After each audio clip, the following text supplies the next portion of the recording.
ನಾವು ಇವತ್ತಿನ lecture series ಅಲ್ಲಿ ಫಸ್ಟ್ PUC ಬಿಸ್ನೆಸ್ ಸ್ಟಡಿಗೆ ಸಂಬಂಧಪಟ್ಟಂತ 9 ಚಾಪ್ಟರ್ ಆದಂತಹ MSME ಅಂಡ್ ಬಿಸ್ನೆಸ್ ಆಂಟರ್ಪ್ರಿನರ್ಶಿಪ್ ಅನ್ನೋ ಚಾಪ್ಟರ್ ನ ಅರ್ಥ ಮಾಡ್ಕೊಳ್ಳೋಣ. ಗೈಸ್, ನಾನು ಈಗಾಗಲೇ ನಿಮ್ಮ 8 ಚಾಪ್ಟರ್ಸ್ ಗೆ ಸಂಬಂಧಪಟ್ಟಂತಹ ವಿಡಿಯೋಸ್ ಗಳನ್ನ ಮಾಡಿ ಅಪ್ಲೋಡ್ ಮಾಡಿದ್ದೀನಿ. ನೀವು ಆ ವಿಡಿಯೋಗಳನ್ನ ನೋಡಿಲ್ಲ ಅಂತಂದ್ರೆ ಆ ವಿಡಿಯೋಗಳನ್ನ ನೋಡ್ಕೊಂಡು ಈ ವಿಡಿಯೋಗೆ ಜಂಪ್ ಆಗಿ, ಸೊ ದಟ್ ನಿಮ್ಗೆ ಕಂಪ್ಲೀಟ್ ಆಗಿ ಇನ್ಫಾರ್ಮೇಶನ್ ಸಿಗ್ತಾ ಹೋಗುತ್ತೆ. ಹಾಗಾದ್ರೆ ನಾವು 8 ಚಾಪ್ಟರ್ಸ್ ಅಲ್ಲಿ ಯಾವ್ಯಾವ ಚಾಪ್ಟರ್ಸ್ ನ ಟೈಟಲ್ ನ ಅರ್ಥ ಮಾಡ್ಕೊಂಡಿದೀವಿ ಅನ್ನೋದನ್ನ ಕ್ವಿಕ್ ಆಗಿ ಒಂದು ರೌಂಡ್ ಅಪ್ ನೋಡೋಣ.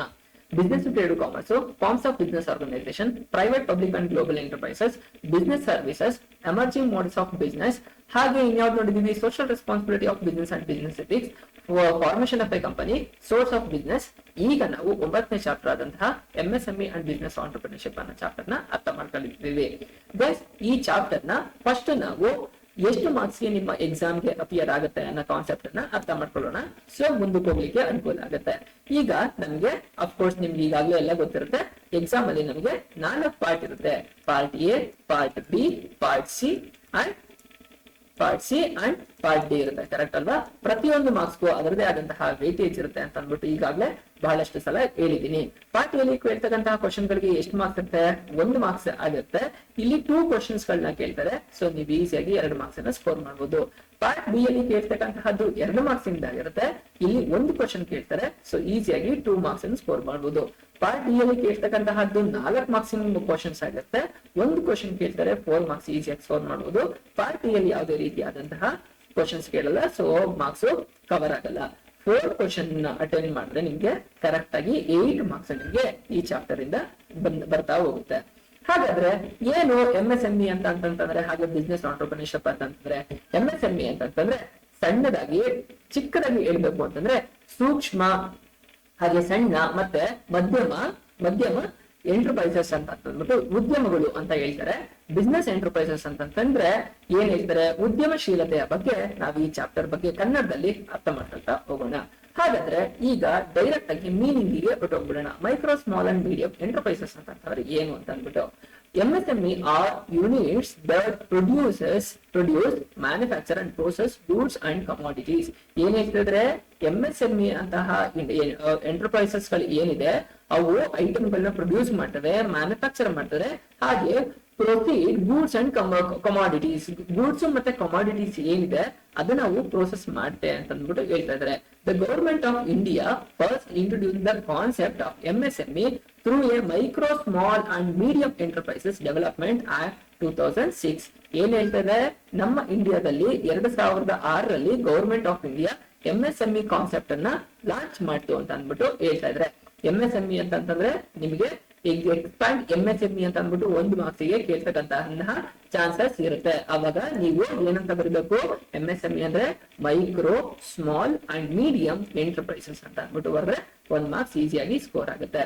The definition of classification of MSME are as per MSMED, Micro, Small and Medium Enterprises Development Act of 2006, revised classification applicable it is July 2020. ಏನ್ ಹೇಳ್ತಿದ್ರೆ, MSME ಇದು ವ್ಯಾಖ್ಯಾನವನ್ನ 2006 ಅಲ್ಲಿ ಯಾವಾಗ ಲಾಂಚ್ ಮಾಡಿದ್ರು ಆಗ ಹೇಳಿದ್ರು, ಅದೇನೇನೆ 2020 ಅಲ್ಲಿ ಅದು ರಿವೈಸ್ ಆದಾಗ ಮತ್ತೆ ಮೀನಿಂಗ್ ಹೇಳಿದರೆ ಆ ಮೀನಿಂಗ್ ಏನು ಅನ್ನೋದನ್ನ ಅರ್ಥ ಮಾಡ್ಕೊಳ್ಳೋಣ.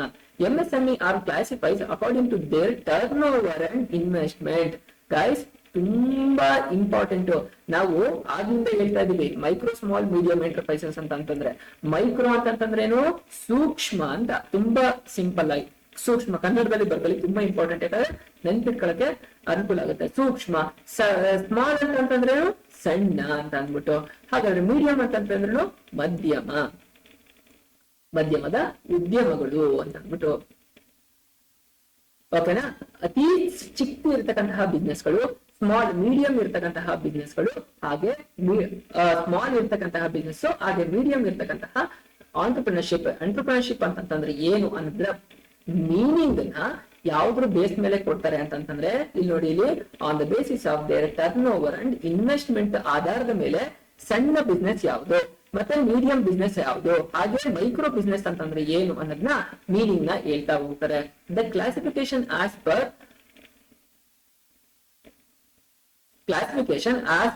The Atmanirbhar Bharat Abhiyan scheme 2020 are given in the table below. ಏನ್ ಹೇಳ್ತಿದ್ದಾರೆ, 2020ರ ಯಾವುದು ಆತ್ಮನಿರ್ಭರ್ ಭಾರತ್ ಪ್ರಕಾರ ಅಭಿಯಾನ ಸ್ಕೀಮ್ ಪ್ರಕಾರ MSM ಇದು ಯಾವ ತರ ಕ್ಲಾಸಿಫೈ ಮಾಡ್ತಾರೆ, ಅದ್ರದ್ದು ಟರ್ನ್ ಓವರ್ ಎಷ್ಟಿರ್ಬೇಕು, ಹಾಗೇನೆ ಅದ್ರದ್ದು ಟ್ರಾನ್ಸಾಕ್ಷನ್ ಮತ್ತೆ ಇನ್ವೆಸ್ಟ್ಮೆಂಟ್ ಎಷ್ಟಿದ್ರೆ ಅದನ್ನ ಮೈಕ್ರೋ ಅಂತ ಕನ್ಸಿಡರ್ ಮಾಡ್ತಾರೆ, ಮೀಡಿಯಂ ಬಿಸ್ನೆಸ್ ಅಂತ ಕನ್ಸಿಡರ್ ಮಾಡ್ತಾರೆ, ಸ್ಮಾಲ್ ಬಿಸ್ನೆಸ್ ಅಂತ ಕನ್ಸಿಡರ್ ಮಾಡ್ತಾರೆ ಅಂತ ಅಂದ್ಬಿಟ್ಟು ಹೇಳ್ತಾ ಇದ್ರೆ.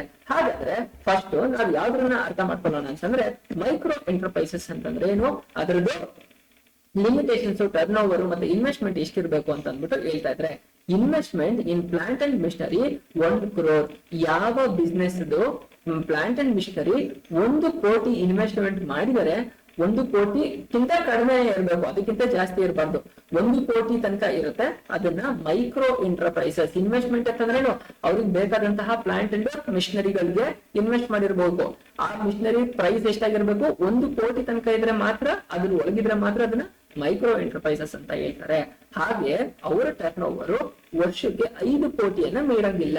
ಈಗ ಪ್ಲಾಂಟ್ ಅಂಡ್ ಮಿಷನರಿ ಇನ್ವೆಸ್ಟ್ಮೆಂಟ್ ಅಂತಂದ್ರೆ ಒಂದು ಬಿಸ್ನೆಸ್ ರನ್ ಆಗಕ್ಕೆ ಬೇಕಾದಂತಹ ಪ್ಲಾಂಟ್ ಅಂಡ್ ಮಿಷನರಿಗಳಿಗೆ ಇನ್ವೆಸ್ಟ್ ಮಾಡ್ತಕ್ಕಂತಹದ್ದ ಆಗಿರುತ್ತೆ. ಅದು ಎಷ್ಟಿರ್ಬೇಕು, 1 ಕೋಟಿ ಒಳಗಿರ್ಬೇಕು ಅಂತ ಹೇಳ್ತಾ ಇದ್ರೆ. ಈಗ ಟರ್ನ್ ಓವರ್ ಅಂತ ಹೇಳ್ತಾ ಇದ್ರೆ ಎಲ್ಲರಿಗೂ ಕನ್ಫ್ಯೂಸ್ ಮಾಡ್ಕೋಬೇಡಿ. ಇನ್ವೆಸ್ಟ್ಮೆಂಟ್ ಅಂತಂದ್ರೆ ಪ್ಲಾಂಟ್ ಅಂಡ್ ಮಿಷನರಿಗೆ ಬೇಕಾದಂತಹ ಅಮೌಂಟ್, ಓಕೆನಾ. ಈಗ ಬಿಸ್ನೆಸ್ ಟರ್ನ್ ಓವರ್ ಅಂತಂದ್ರೆ ನೀವು ಆ ಮಿಷನರಿನ ಯೂಸ್ ಮಾಡ್ಕೊಂಡು ಒಂದು ಪ್ರಾಡಕ್ಟ್ ಅನ್ನ ಏನ್ ಮಾಡ್ತೀರಾ, ಮ್ಯಾನುಫ್ಯಾಕ್ಚರಿಂಗ್ ಪ್ರೋಸೆಸ್ ಮಾಡಿ ಮ್ಯಾನುಫ್ಯಾಕ್ಚರಿಂಗ್ ಮಾಡಿ ಮಾರ್ಕೆಟ್ಗೆ ಸೇಲ್ ಮಾಡ್ತೀರಾ. ಸೇಲ್ ಮಾಡಿದಾಗ ನಿಮ್ಮ ಬಿಸ್ನೆಸ್ ಟರ್ನ್ ಓವರ್ ಆಗುತ್ತೆ, ಕರೆಕ್ಟಾ. ಅದನ್ನ ಟರ್ನ್ ಓವರ್ ಅಂತಾರೆ. ಅಂದ್ರೆ ವ್ಯವಹಾರ ಮಾಡಿರ್ತೀರಾ, ಅಂದ್ರೆ ಪ್ರೊಡಕ್ಷನ್ ಮಾಡಿ ಸೇಲ್ ಮಾಡಿರ್ತೀರಾ, ಅದರಿಂದ ದುಡ್ಡು ಜನರೇಟ್ ಆಗಿರುತ್ತೆ. ಸೊ ಆ ತರದ ದುಡ್ಡು 5 ಕೋಟಿಯನ್ನ ಮೀರುವಂತಿಲ್ಲ. ಇನ್ವೆಸ್ಟ್ಮೆಂಟ್ ಪ್ಲಾಂಟ್ ಅಂಡ್ ಮಿಷನರಿಗೆ 1 ಕೋಟಿ ಇನ್ವೆಸ್ಟ್ಮೆಂಟ್ ಇರಬೇಕು. ಹಾಗೆ ಅದ್ರ ಟರ್ನ್ ಓವರ್ ವರ್ಷಕ್ಕೆ 5 ಕೋಟಿಯನ್ನ ಮೀರಂಗಿಲ್ಲ ಅಂತ ಅಂದ್ಬಿಟ್ಟು ಹೇಳ್ತಾ ಇದ್ರೆ. ಗೈಸ್, ಇದು ತುಂಬಾ ಇಂಪಾರ್ಟೆಂಟ್. ಎಕ್ಸಾಮ್ ಅಲ್ಲಿ ನಿಮಗೆ MSM ಇದು ಕ್ಲಾಸಿಫಿಕೇಶನ್ ಮೀನಿಂಗ್ ಏನಾದ್ರು ಕೊಡಿದ್ರೆ ನೀವು ಇದನ್ನ ಕಂಪಲ್ಸರಿ ಬರೀಲೇಬೇಕು. ಬರೀದೇ ಹೋದ್ರೆ ಮಾರ್ಕ್ಸ್ ಸಿಗಂಗಿಲ್ಲ. ಸೊ ಇಂಪಾರ್ಟೆಂಟ್ ಆಗಿ ಹೇಳ್ತಾ ಇದೀನಿ, ನೆನಪಲ್ಲಿ ಇಟ್ಕೊಳ್ಳಿ. ಮೈಕ್ರೋ ಎಷ್ಟಿರ್ಬೇಕು, 1 ಕೋಟಿ ತನಕ ಏನಿರ್ಬೇಕು, ಇನ್ವೆಸ್ಟ್ಮೆಂಟ್ ಪ್ಲಾಂಟ್ ಅಂಡ್ ಮಿಷನರಿ ಇರ್ಬೇಕು, ಅದ್ರ ಒಳಗೆ ಇರ್ಬೇಕು. ಹಾಗೆ ಅವ್ರದ್ದು ಟರ್ನ್ ಓವರ್ 5 ಕೋಟಿಗಿಂತ ಕಡಿಮೆ ಇರಬೇಕು. ಅದು ಎಷ್ಟು, 1 ವರ್ಷದ ಒಳಗೆ 5 ಕೋಟಿಗಿಂತ ಜಾಸ್ತಿ ಆಗಂಗಿಲ್ಲ. 5 ಕೋಟಿ ಒಳಗೆ ಟರ್ನ್ ಓವರ್ ಇರಬೇಕು ಅಂತ ಹೇಳ್ತಿದ್ರೆ ಅದನ್ನ ಮೈಕ್ರೋ ಎಂಟರ್ಪ್ರೈಸಸ್ ಅಂತ ಹೇಳ್ತಾ ಇದ್ರೆ. ಹಾಗಾದ್ರೆ ಸ್ಮಾಲ್ ಎಂಟರ್ಪ್ರೈಸಸ್ ಅಂತಂದ್ರೆ ಅದ್ರಲ್ಲಿ ಇನ್ವೆಸ್ಟ್ಮೆಂಟ್ ಮತ್ತೆ ಟರ್ನ್ ಓವರ್ ಎಷ್ಟಿರ್ಬೇಕು ಅಂತ ಅಂದ್ಬಿಟ್ಟು ಹೇಳ್ತಿದ್ರೆ, ಅವ್ರ ಪ್ಲಾಂಟ್ ಅಂಡ್ ಮಿಷನರಿ 10 ಕೋಟಿ ತನಕ ಇರ್ಬೇಕು, ಅದ್ರ ಒಳಗೆ ಇರ್ಬೇಕು, ಅದನ್ನ ಮೀರಂಗಿಲ್ಲ. ಅದನ್ನ ಏನಂತಂದ್ರೆ ಸ್ಮಾಲ್ ಎಂಟರ್ಪ್ರೈಸಸ್ ಅಂತ ಹೇಳ್ತಾರೆ. ಅವ್ರ ಟರ್ನ್ ಓವರ್ 1 ವರ್ಷಕ್ಕೆ 50 ಕೋಟಿಯನ್ನ ಮೀರಂಗಿಲ್ಲ ಅಂತ ಅಂದ್ಬಿಟ್ಟು ಹೇಳ್ತಾ ಇದ್ರೆ. ಮೈಕ್ರೋಲ್ ಎಷ್ಟಾಯ್ತು, 1 ಕೋಟಿ ಇನ್ವೆಸ್ಟ್ಮೆಂಟ್, ಟರ್ನ್ ಓವರ್ 5 ಕೋಟಿ ಮೀರಂಗಿಲ್ಲ. ಇದ್ರಲ್ಲಿ ಎಷ್ಟು ಹೇಳ್ತಾ ಇದ್ರೆ, ಸ್ಮಾಲ್ ಅಲ್ಲಿ 10 ಕೋಟಿ ಏನು ಇನ್ವೆಸ್ಟ್ಮೆಂಟ್ ಇರ್ಬೇಕು, 50 ಕೋಟಿಯ ಏನು ಟರ್ನ್ ಓವರ್ ಮೀರಂಗಿಲ್ಲ ಅಂತ ಅಂದ್ಬಿಟ್ಟು ಹೇಳ್ತಾ ಇದ್ರೆ. ಹಾಗಾದ್ರೆ ಫೈನಲ್ ಆಗಿ ಯಾವ ಮೀಡಿಯಂ ಎಂಟರ್ಪ್ರೈಸಸ್, ಇದ್ರ ಇನ್ವೆಸ್ಟ್ಮೆಂಟ್ 50 ಕೋಟಿ ಪ್ಲಾಂಟ್ ಅಂಡ್ ಮಿಷನರಿಗಿಂತ ಕಡಿಮೆ ಇರಬೇಕು. ಹಾಗೆ ಇದ್ರದ್ದು ಏನು ಟರ್ನ್ ಓವರ್ ವರ್ಷಕ್ಕೆ 250 ಕೋಟಿಗಿಂತ ಮೀರಂಗಿಲ್ಲ. 250 ಕೋಟಿ ತನಕ ಅಷ್ಟೇನೆ, ಅದನ್ನ ಮೀರಂಗಿಲ್ಲ ಅಂತ ಅಂದ್ಬಿಟ್ಟು ಹೇಳ್ತಾ ಇದ್ರೆ. ಸೊ ಮೈಕ್ರೋಗೆ ಎಷ್ಟು, ಸ್ಮಾಲ್ಗೆ ಎಷ್ಟು, ಮೀಡಿಯಂಗೆ ಎಷ್ಟು ಟರ್ನ್ ಓವರ್ ಮತ್ತೆ ಇನ್ವೆಸ್ಟ್ಮೆಂಟ್ ಅಂತ ಅಂದ್ಬಿಟ್ಟು ನಿಮ್ಗೆ ಕಂಪ್ಲೀಟ್ ಆಗಿ ಇನ್ಫಾರ್ಮೇಶನ್ ಸಿಕ್ತು. ಮೈಕ್ರೋಗೆ ಇನ್ನೊಂದ್ಸತಿ ಹೇಳ್ತೀನಿ ನೋಡಿ. ಇಲ್ಲಿ ಎಷ್ಟು ಮೈಕ್ರೋಗೆ ಇನ್ವೆಸ್ಟ್ಮೆಂಟ್ 1 ಕೋಟಿ, ಹಾಗೆ ಟರ್ನ್ ಓವರ್ 5 ಕೋಟಿ ಒಳಗಿರ್ಬೇಕು ಅಂತ ಹೇಳ್ತಿದ್ದಾರೆ. ಸ್ಮಾಲ್ ಎಷ್ಟಿರ್ಬೇಕು, 5 ಕೋಟಿಯ ಒಳಗೆ 10 ಕೋಟಿ ಒಳಗೆ ಅವ್ರಿಗೆ ಇನ್ವೆಸ್ಟ್ಮೆಂಟ್ ಇರಬೇಕು, ಹಾಗೆ ಟರ್ನ್ ಓವರ್ 50 ಕೋಟಿಗಿಂತ ಕಡಿಮೆ ಇರಬೇಕು ಅಂತ ಹೇಳ್ತಿದ್ದಾರೆ. ಹಾಗೆ ಮೀಡಿಯಂ ಎಂಟರ್ಪ್ರೈಸಸ್ 50 ಕೋಟಿಯ ಒಳಗೆ ಇನ್ವೆಸ್ಟ್ಮೆಂಟ್ ಇರಬೇಕು, ಹಾಗೆ ಟರ್ನ್ ಓವರ್ ವರ್ಷಕ್ಕೆ 250 ಕೋಟಿಯನ್ನ ಮೀರಂಗಿಲ್ಲ ಅಂತ ಅಂದ್ಬಿಟ್ಟು ಹೇಳ್ತಾ ಇದ್ದಾರೆ. ಹಾಗಾದ್ರೆ ಪರ್ಸೆಂಟೇಜ್ ಎಷ್ಟಿದೆ ಅಂತ ಅಂದ್ಬಿಟ್ಟು ನೋಡೋಣ. ನಮ್ಮ ಇಂಡಿಯಾದಲ್ಲಿ ಓವರ್ ಆಲ್ ಎಲ್ಲ micro small medium enterprises contribution ಅಲ್ಲಿ ಜಾಸ್ತಿ ಇರ್ತಕ್ಕಂತಹದ್ದು 99.4% ಮೈಕ್ರೋ ಇಂಡಸ್ಟ್ರಿಗಳೇ, ಮೈಕ್ರೋ ಎಂಟರ್ಪ್ರೈಸಸ್ ಗಳೇ ನಮ್ಮಲ್ಲಿ ಇರ್ತಕ್ಕಂತಹದ್ದು. ಮೀಡಿಯಂ ಎಷ್ಟಿದೆ 0.52, ಅದಾದ್ಮೇಲೆ 0.1% ಮಾತ್ರ ಸ್ಮಾಲ್ ಮತ್ತೆ ಮೀಡಿಯಂ ಎಂಟರ್ಪ್ರೈಸಸ್ ಇರೋದು ಅಂತ ಅಂದ್ಬಿಟ್ಟು ಹೇಳ್ತಾ ಇದ್ದಾರೆ. ಸೊ ದಟ್ ನಿಮ್ಗೀಗ ಮೈಕ್ರೋ ಸ್ಮಾಲ್ ಮೀಡಿಯಂ ಎಂಟರ್ಪ್ರೈಸಸ್ ಅಂತಂದ್ರೆ ಏನು, ಅದನ್ನ ಯಾವ್ದು ಆಧಾರದ ಮೇಲೆ ನಾವು ಮೀನಿಂಗ್ ನ ಹೇಳ್ತೀವಿ, ಅದ್ರದ್ದು ಇನ್ವೆಸ್ಟ್ಮೆಂಟ್ ಮತ್ತೆ ಟರ್ನ್ ಓವರ್ ಮೇಲೆ ಅಂತ ಅಂದ್ಬಿಟ್ಟು ಹೇಳಿದ್ದು ನಿಮಗೆ ಕಾನ್ಸೆಪ್ಟ್ ಕ್ಲಿಯರ್ ಆಯ್ತು ಅಂತ ಅರ್ಥ ಮಾಡ್ತೀನಿ. ಹಾಗಾದ್ರೆ ಈ MSM ಇದು ರೋಲ್ ಏನು ಅನ್ನೋದನ್ನ ಈಗ ಅರ್ಥ ಮಾಡ್ಕೊಳ್ಳೋಣ. ಅದ್ ಏನ್ ಕೆಲಸವನ್ನ ಮಾಡುತ್ತೆ ಅಂತ ಅಂದ್ಬಿಟ್ಟು. ಇದು ಪ್ರೊವೈಡ್ ಎಂಪ್ಲಾಯ್ಮೆಂಟ್ ಆಪರ್ಚುನಿಟಿ ಅಂತ ಹೇಳ್ತಾ ಇದ್ದಾರೆ. ಗೈಸ್, ಈ micro small and medium enterprises ಏನಿದೆ, ಇದು ಅಫಿಷಿಯಲ್ ಡೇಟಾ ಪ್ರಕಾರ ಹೇಳ್ತೀನಿ, ಇದು ನಮ್ ಇಂಡಿಯಾದಲ್ಲಿ 25 ಕೋಟಿ ಜನರಿಗೆ ಉದ್ಯೋಗವನ್ನ ಕೊಟ್ಟಿದೆ. ಅರ್ಥ ಮಾಡ್ಕೊಳ್ಳಿ, ಎಷ್ಟೇಳಿ 25 ಕೋಟಿ ಜನರಿಗೆ ಇದು ಉದ್ಯೋಗ ಅವಕಾಶವನ್ನ ಕೊಟ್ಟಿದೆ. ಸೊ ಇದು ಮೈಕ್ರೋ ಸ್ಮಾಲ್ ಎಂಟರ್ಪ್ರೈಸಸ್ ಏನ್ ಮಾಡುತ್ತೆ, ಎಂಪ್ಲಾಯ್ಮೆಂಟ್ ಆಪರ್ಚುನಿಟಿನ ಕ್ರಿಯೇಟ್ ಮಾಡುತ್ತೆ ಅಂತ ಅಂದ್ಬಿಟ್ಟು ಹೇಳ್ತಾ ಇದ್ರೆ. ಎಂಪ್ಲಾಯ್ಮೆಂಟ್ ಆಪರ್ಚುನಿಟಿ ಕ್ರಿಯೇಟ್ ಆಯ್ತು MSME ಇಂದ ಅಂತಂದ್ರೇನು, ಜನಕ್ಕೆ ದುಡ್ಡು ಬರುತ್ತೆ, ಕೆಲಸ ಮಾಡಕ್ಕೆ ಏನಾಗುತ್ತೆ, ಕೆಲಸ ಆಪರ್ಚುನಿಟೀಸ್ ಗಳು ಸಿಗುತ್ತೆ. ಸೊ ಅದರಿಂದ ಇನ್ಕಮ್ ಜನರೇಟ್ ಆಗುತ್ತೆ. ಯಾವಾಗ ಅವ್ರಿಗೆ ಇನ್ಕಮ್ ಜನರೇಟ್ ಆಗುತ್ತೆ ಅವಾಗ ಏನ್ ಮಾಡ್ತಾರೆ, ಅವ್ರು ಖರ್ಚು ಮಾಡ್ಲಿಕ್ಕೆ ಬೇರೆ ಬೇರೆ ಇನ್ವೆಸ್ಟ್ಮೆಂಟ್ ಗೆ ಹಾಗೆ ಸೇವಿಂಗ್ ಸ್ಕೀಮ್ಸ್ ಗೆ ಇನ್ವೆಸ್ಟ್ ಮಾಡ್ಲಿಕ್ಕೆ ಅವ್ರಿಗೆ ಅನುಕೂಲ ಆಗುತ್ತೆ ಅಂತ ಅಂದ್ಬಿಟ್ಟು ಹೇಳ್ತಾರೆ. ಫಸ್ಟ್ ಏನು, ಎಂಪ್ಲಾಯ್ಮೆಂಟ್ ಆಪರ್ಚುನಿಟಿ ಇದರಿಂದ ಜನರೇಟ್ ಆಗುತ್ತೆ ಅಂತ ಅಂದ್ಬಿಟ್ಟು ಹೇಳ್ತಾ ಇದ್ದಾರೆ. ವೆರೈಟಿ ಆಫ್ ಪ್ರಾಡಕ್ಟ್ ಏನ್ ಹೇಳ್ತಿದ್ರೆ, ಈ MSME ಅವರು ವೆರೈಟೀಸ್ ಆಫ್ ತುಂಬಾ ನಂಬರ್ ಪ್ರಾಡಕ್ಟ್ಸ್ ಗಳನ್ನ ಅವರು ಮ್ಯಾನುಫ್ಯಾಕ್ಚರಿಂಗ್ ಮಾಡ್ತಾರೆ ಅಂತ ಅಂದ್ಬಿಟ್ಟು ಹೇಳ್ತಾ ಇದ್ದಾರೆ. ನಿಮ್ಗೆ ಎಕ್ಸಾಂಪಲ್ ಗೊತ್ತಿರ್ಬೋದು, ನೀವು ಮನೆ ಹತ್ರ ಬರ್ತಕ್ಕಂತಹ ಪಾತ್ರೆ ವ್ಯಾಪಾರ ಮಾಡ್ಕೊಂಡು ಬರ್ತಕ್ಕಂತಹದ್ದವರು ಅದೆಲ್ಲ ದೊಡ್ಡ ದೊಡ್ಡ ಇಂಡಸ್ಟ್ರಿಗಳಲ್ಲಿ ಕೆಲವು ಪಾತ್ರೆಗಳು ವೆಸಲ್ಸ್ ಗಳು ರೆಡಿ ಆಯ್ತು ಅಂತಂದ್ರೆ, ಇನ್ನು ಕೆಲವು ನಿಮ್ಮ ಏರಿಯಾ ಸುತ್ತಮುತ್ತಗಳಲ್ಲೇನೆ ಮ್ಯಾನುಫ್ಯಾಕ್ಚರಿಂಗ್ ಆಗ್ತಕ್ಕಂತಹ ಯೂನಿಟ್ಸ್ ಗಳು ಇರುತ್ತೆ. ಈಗ ನೋಡಿ, ಇಲ್ಲಿ ಬ್ಯಾಗ್ ಗಳಾಗಿರ್ಬೋದು ಅದೆಲ್ಲ ಇಂಡಸ್ಟ್ರಿಗಳಲ್ಲಿ ರೆಡಿ ಆಗುತ್ತಾ, ಇಲ್ಲ ಚಿಕ್ಕ ಚಿಕ್ಕ ಕ್ಯಾರಿ ಬ್ಯಾಗ್ ಗಳೆಲ್ಲ ಆಗಿರ್ಬೋದು. ಹಾಗೇನೆ ಇನ್ನೂ ಒಂದೇನಂತಂದ್ರೆ, ನಿಮ್ಗೆ ಏನ್ ಯೂಸ್ ಮಾಡ್ತಕ್ಕಂತಹ ಕೆಲವು ಐಟಮ್ಗಳು ಅದೆಲ್ಲ ಈ micro small and medium enterprises ಅವರೇನೆ ಅದನ್ನ ಮ್ಯಾನುಫ್ಯಾಕ್ಚರಿಂಗ್ ಮಾಡ್ತಿರ್ತಾರೆ ಅಂತ ಅಂದ್ಬಿಟ್ಟು ಹೇಳ್ತಿದ್ರೆ. ಸೊ ಇವ್ರು ಏನು ತುಂಬಾ ವೆರೈಟೀಸ್ ಆಫ್ ಪ್ರಾಡಕ್ಟ್ಸ್ ಗಳು MSME ಅಲ್ಲಿ ಸಿಗ್ತಾ ಹೋಗುತ್ತೆ ಅಂತ ಅಂದ್ಬಿಟ್ಟು ಹೇಳ್ತಾರೆ. ನೀವು ಅಟೆಂಡ್ ಮಾಡಿರ್ಬೋದು ಅಂತ ಅನ್ಕೊಳ್ತೀನಿ, ಈ ಪ್ಯಾಲೇಸ್ ಗ್ರೌಂಡ್ಸ್ ಗಳಲ್ಲಿ ದೊಡ್ಡ ದೊಡ್ಡ ಮೇಳಗಳನ್ನ ಹಾಕೊಂಡಿರ್ತಾರೆ. ಆ ಮೇಳಗಳಲ್ಲಿ ಏನೋ ಪಿಂಗಾಣಿ ಐಟಮ್ಗಳೇ ಆಗಿರ್ಬೋದು, ಹಾಗೆ ಅಲ್ಲೆಲ್ಲ ತುಂಬಾ ವೆರೈಟೀಸ್ ಆಫ್ ಮನೆಗೆ ಬೇಕಾದಂತಹ ಬೇರೆ ಬೇರೆ ಐಟಮ್ಗಳು, ಖಾಲಿ ವರ್ಷಗಳಂತಹದ್ದಾಗಿರ್ಬೋದು, ಮನೆಗೆ ಬೇಕಾದಂತಹ ಎಸೆನ್ಷಿಯಲ್ಸ್ ಗಳು ಏನೇನಿದೆ ಅವನ್ ಎಲ್ಲವನ್ನು ಕೂಡ ಅಲ್ಲಿ ಮಾಡ್ತಾ ಇರ್ತಾರೆ. ನೀವು ಅದು ಗೃಹ ಶೋಭೆ ಆಗಿರ್ಬೋದು, ಇವನ್ನೆಲ್ಲ ಅವೆಲ್ಲ ಎಲ್ಲಿಂದ ರೆಡಿ ಆಗುತ್ತೆ ಅಂತಂದ್ರೆ micro small and medium enterprises ಅಲ್ಲೇ ರೆಡಿ ಆಗಿರುತ್ತೆ ಅಂತ ಹೇಳ್ಬಿಟ್ಟು ಹೇಳ್ತಿದ್ದಾರೆ. ಸೊ ಈ micro small and medium enterprises varieties of products ಅವರಲ್ಲಿ ಅವೈಲಬಲ್ ಇರುತ್ತೆ ಅಂತ ಅಂದ್ಬಿಟ್ಟು ಹೇಳ್ತಿದ್ರೆ.